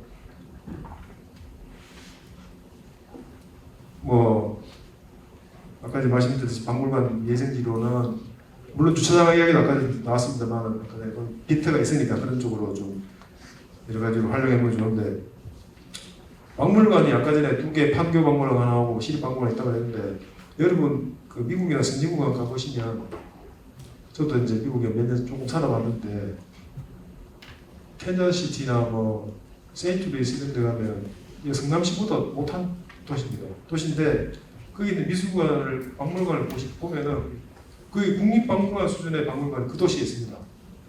별로 떨어지지 않은데 경쟁적으로 둘이 갖고 있습니다. 유럽도 마찬가지고요. 그래서 박물관 짓는데 돈 아끼고 이렇게 하시면 선진국 못 됩니다. 공격이 문화가 공격이거든요. 그래서 계속 미적되지 말고 빨리 추진하시라는 말씀을 주문을 드리고 싶고요. 마무리 박사님 그런가요? 마무리 하시죠. 마무리 이제 말씀하시죠. 종합으로 좀 그렇죠. 하여튼 이게 일단 사람들 끌어모아야 되니까 볼거리도 많고 이렇게 즐길 거리가 많아야 되니까 봉수제 이런 것도 좋고요.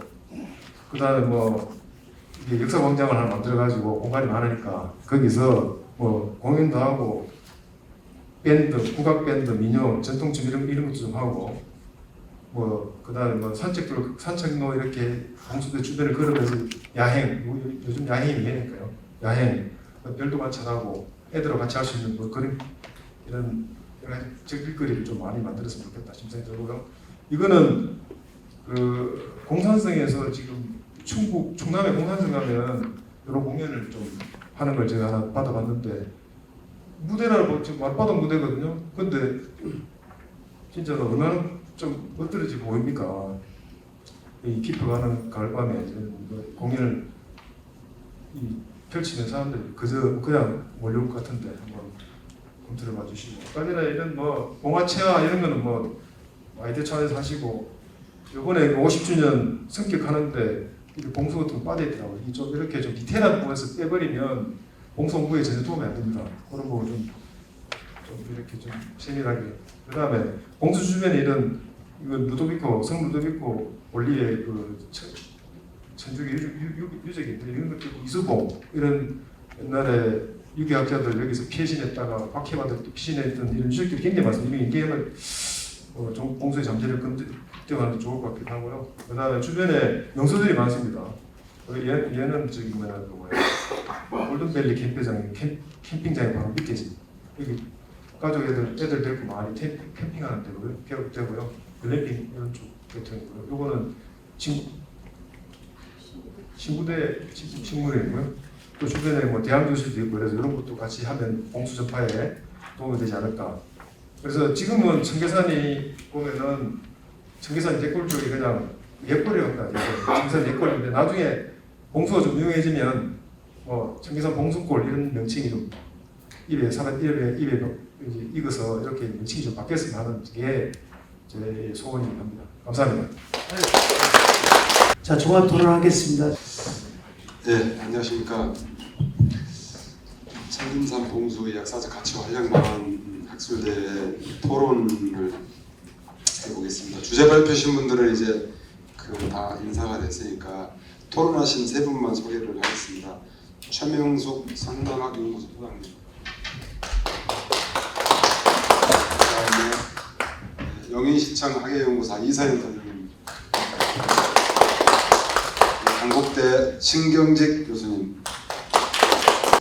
지정 토론문도 이렇게 작성을 많이 해오셨는데 압축해서 조금 좀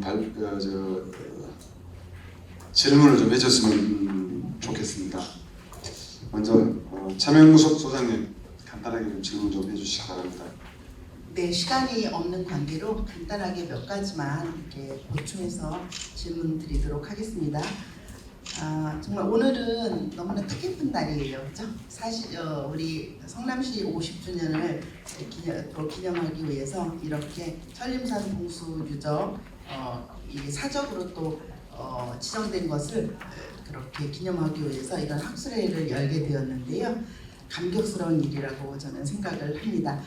아까도 어떤 선생님이 얘기를 하실 때 판교의 박물관이 세워질 때 그런 얘기를 좀 하셨는데요. 그때 사실 저도 이제 그거에 대한 심포지엄하고 그럴 때 저도 참여한 적이 있었습니다. 그런데 그때도 안타까웠던 것들이 그렇게 우리의 성남시에서 나온 많은 유적들, 유물들 이런 것들을 특히 이제 유물 같은 것들이죠. 그거를 우리가 보존하고 우리가 갖고 있지 못하고 멸실되거나 그것이 또 다른 곳으로 이제 이전돼 가는 그런 과정을 제가 그때도 지켜보면서 굉장히 안타까웠거든요. 그래서 그때도 역사박물관이 지어져야 된다라고 하는 그러한 얘기를 계속 했었는데요. 그게 좀 되지 않았습니다. 잘 되지 않았어요. 그건 아까 어떤 선생님 얘기처럼 그런 박물관이나 이런 것들은 정말 물질이 더 들어가고 어떤 것들이 있더라도 꼭 더 해야 되는 그런 일들임에도 불구하고 사실은 이제 문화에 대한 그러한 의식이 사실 부족하기 때문에 그런 일이 벌어지지 않았나 이런 생각이 들고요. 그런 의미에서 우리 성남문화원에서는 꾸준히 처음부터 이 향토문화연구소로 시작한 그때부터 지금 성남학연구소로 바뀔 때까지 계속 우리 성남의 정체성에 대해서 관심을 계속 가지고 그렇게 학술회의를 하고 또한 그렇게 원장님 이한 모든 우리 연구위원들이 관심을 가지고 있는 부분들이거든요. 그런데 이렇게 이제 노력한 결과는 이런 것을 얻게 되었는데 얻은 것이 문제가 아니라 이제 활용 방안이라든지 또 더 보완해야 되는 부분들에 대해서 계속 노력해야 된다라고 저도 이제 생각을 하고 있습니다.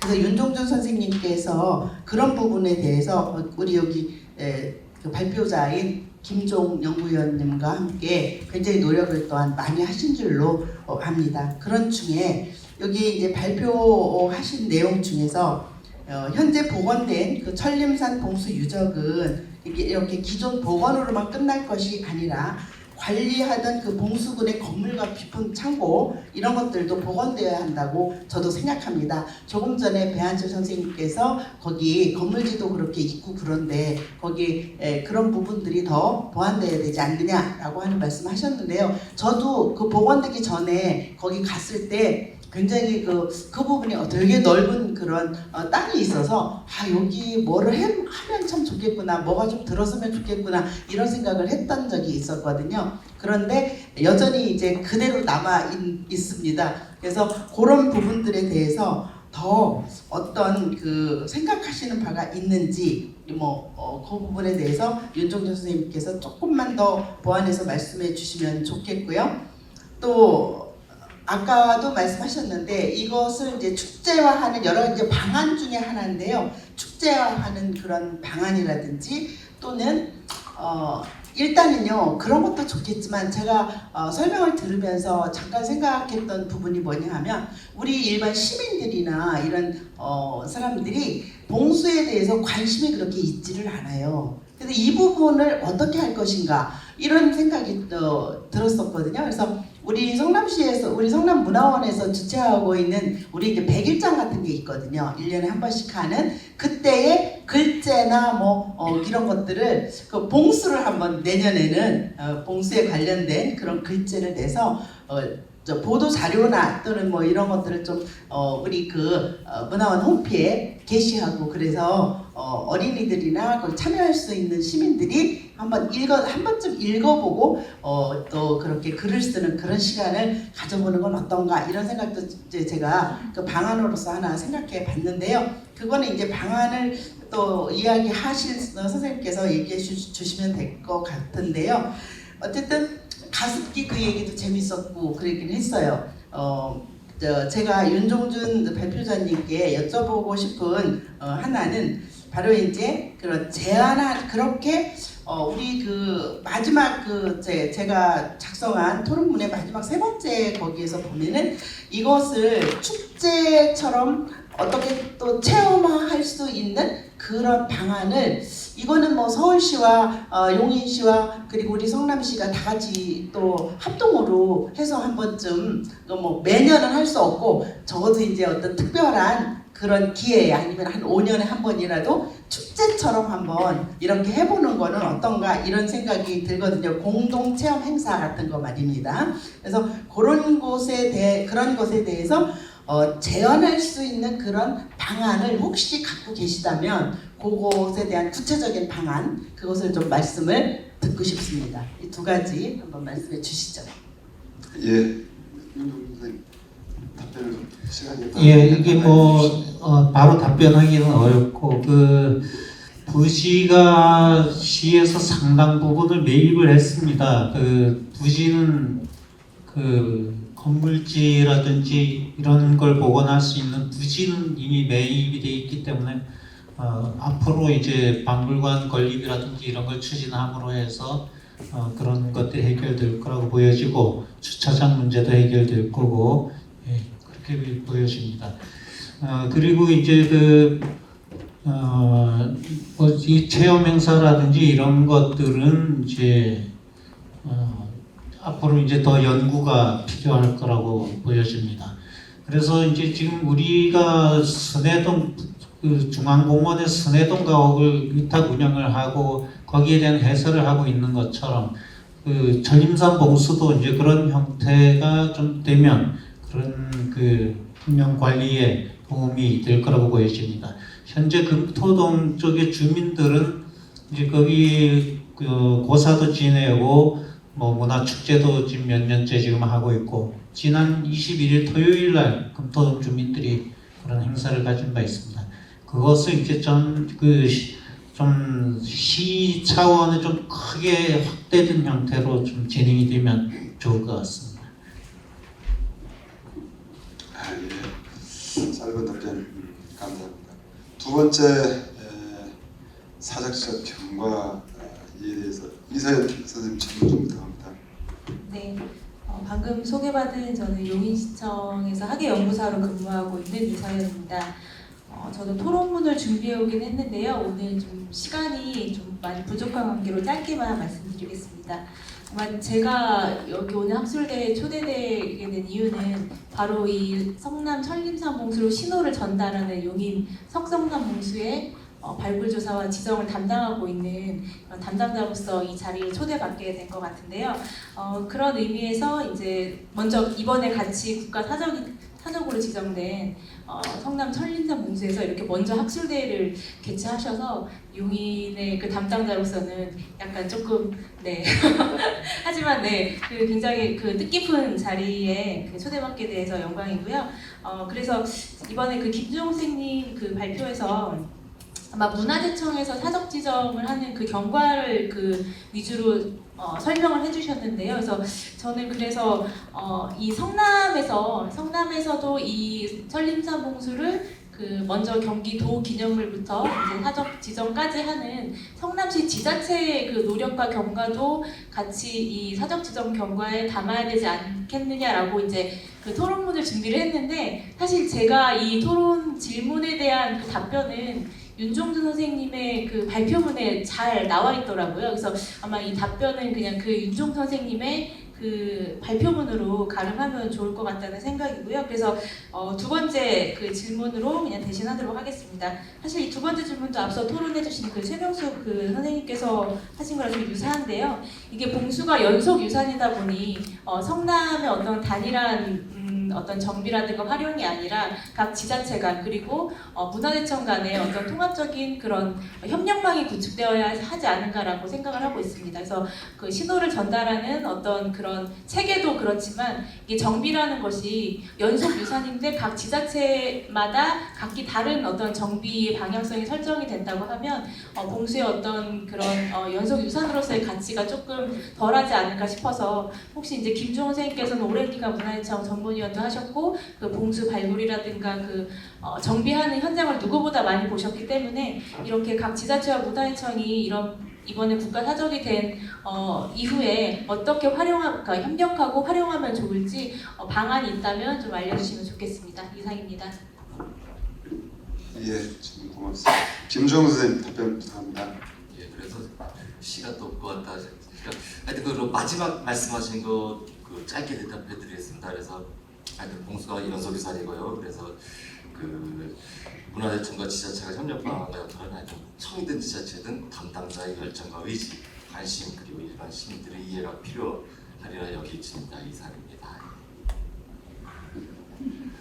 예, 아주 한마디로 그냥 요약을 해서 이야기해 주시고 마지막으로 봉수 활용 방안에 대해서 신경직 선생님 질문 부탁합니다. 예, 저 봉수 활용 방안에 대해서 배한철 본부장님께서 세부적인 대비라는 것까지 다 지적해 주셔서 저는 뭐 일반적인 말씀을 좀 드리겠습니다. 그 봉수대는 제가 늘 뭐 학교에서도 강의를 할 때 봉수대는 이제 사적을 넘어서 세계유산, 좀 유네스코 유산 등재해야 된다고 하는 게 제 주장입니다. 그래서 그 세계유산에 등재하기 위한 요건이 있었는데요.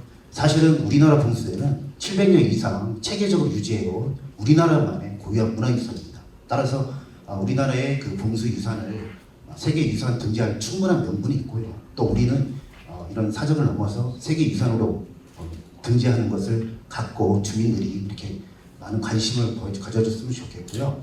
근데 이 등재유산에 등재하는 거에 있어서 가장 중요한 게 그런 독보적인 세계 그건 요건이기도 하지만요. 요즘은 유네스코에서 이코모스라고 하는 데서 굉장히 중점적으로 보는 게 주민들의 협조 방안입니다. 관리 방안.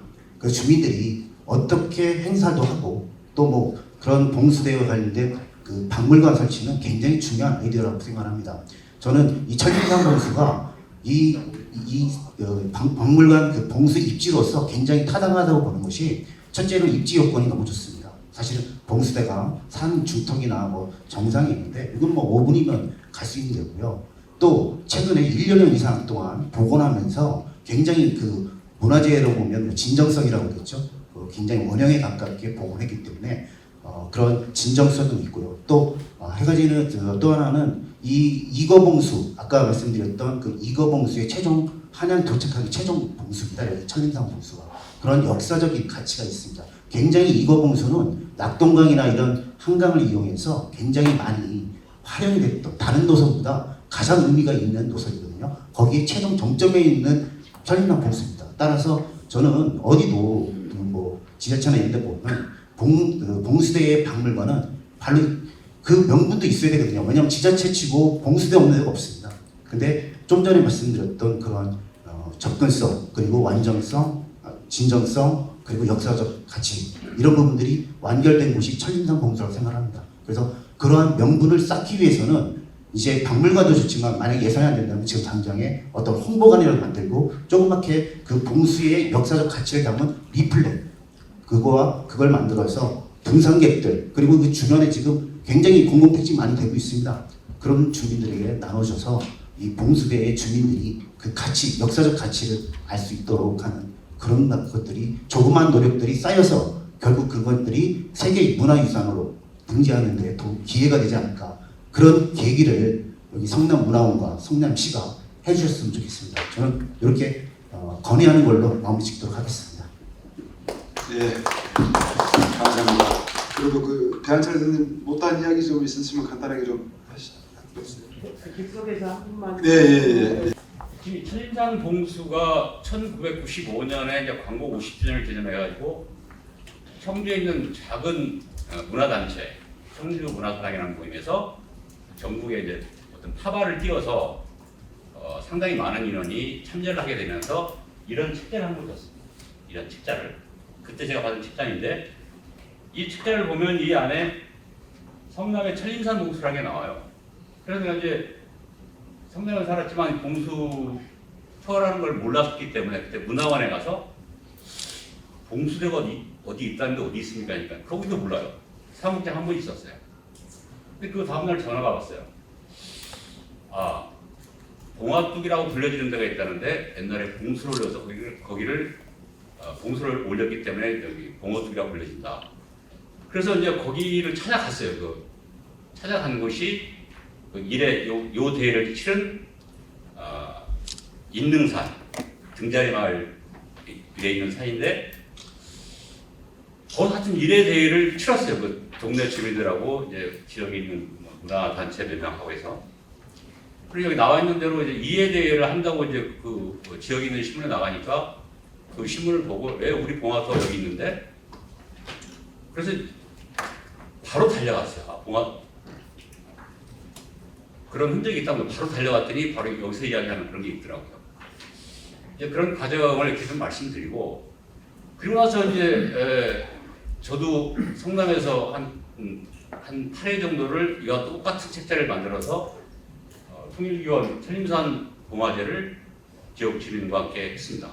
해봤는데 그러면서 느꼈던 게 어떤 의문이었냐면 이게 산도 아닌데 왜 천림산이라고 그러지? 그리고 내 지도에는 청계산이라고 바로 있는데 왜 이걸 천림산 봉수지라고 그러지? 이런 의문을 가지고 조금 뒤져보니까 등자리 마을 뒤에 있는 그 인능산 이름이 천림산이다. 이렇게 나온단 말이에요. 그러니까 아까 이제 그 교수님 그 자료에 나왔던 대로 그 고지도에 보면 또 그 고지도의 그 다른 지도에 보면 천림산으로 해서 봉화 불빛이 올라오는 그런 그 지도도 있는 것이 확인됐고 그래서 저는 이제 이 과정 이런 과정에서 분명히 이 현재 그 복원되어 있는 이 봉화대가 맞지만 봉화대는 분명히 맞지만 천림산 봉수대는 아니다. 제 개인적 생각입니다. 예. 그래서 앞으로 이제 사적지까지 이렇게 지정이 됐다고 하니까 실제적인 이름을 찾아줘야 된다. 달래내 월천연 봉수지가 됐든 천천연 봉수가 됐든 거기에 진짜 맞는 이름은 꼭 찾아줘야 된다. 이런 맨 처음에 이걸 시작했던 사람으로서 그것만 꼭 찾아줘야 된다고 하는 그런 말씀을 꼭 드리고 싶고, 여기에 계속해서 노력해 오셨던 우리 박사님들, 교수님들 전문적인 지식을 통해서 공부를 다 하셔가지고 제가 오늘 제안했던 그 부분만은 제대로 된 이름만은 꼭 찾아줘야 된다. 이런 말씀을 꼭 드리고 싶습니다. 감사합니다. 수고하셨습니다. 예, 아주 중요한 의문이 아닐 수 없는 것 같습니다. 앞으로 문헌 찾는 것은 항상 해야죠. 게을리하면은 안 될 것 같습니다. 어느 문헌에 어떻게 나올지, 그다음에 우리 조상들이 의외로 좋은 기록들을 많이 만들어져 있습니다. 지금 저도 이번에 그 글을 준비하면서 보니까 관기록만 가지고 이번에 찾았더라고요. 근데 이 개인 사찰 기록은 조선시대 때 어마어마하게 많습니다. 어떤 문집에서 아마 이곳에서 살고 있는 어떤 분이 문집을 남겼으면 가장 좋은 자료, 현장 자료였지 않았을까 싶습니다. 성남문화원에서 앞으로 더 좀 문헌 천림산 봉수 문헌 찾는 것은 더 계속 앞으로도 해 나가셔야 되지 않을까 싶습니다. 어쨌든 간에 올 1월 달에 연속 유산이지만 비록 14개가 한꺼번에 묶어져서 국가 사적이 되고, 그 가운데에 제2거에서 올라오는 마지막 봉수가 우리 천림산 봉수입니다. 그런 상징성과 그 다음에 정비 복원을 학술적인 근거에 의해서 했기 때문에 그 많은 봉화 유적 가운데에 14개 아마 포함되지 않았을까 싶습니다. 국가사전된 이후에 첫 학술대회인 것 같습니다. 앞으로 경연제를 하든지 몇 년제로 하든지 이런 그 학술 활동도 꾸준히 이어져서 천림산 봉수에 대한 이해도 더 좀 깊어지고, 그다음에 앞으로 유적을 어떻게 더 가꿀 것인가, 아까 좀 여러 가지 방안도 나오더라고요. 뭐든지 선점이 중요한 것 같습니다. 우리나라에 아직 봉수 전문 박물관이 없죠. 어디서 가장 먼저 하는 것이 그걸 다 가져갈 수가 있습니다. 여기도 천림산 봉수가 우리나라 수많은 봉수 가운데 상징성이 있으니 그런 것들도 잘 관찰을 해서 가장 먼저 선점을 해서 먼저 좀 앞서 나가는 그런 그 성남시가 됐으면 하는 바람도 있습니다. 오늘 학술대회 이렇게 마치도록 하겠습니다. 감사합니다. 감사합니다.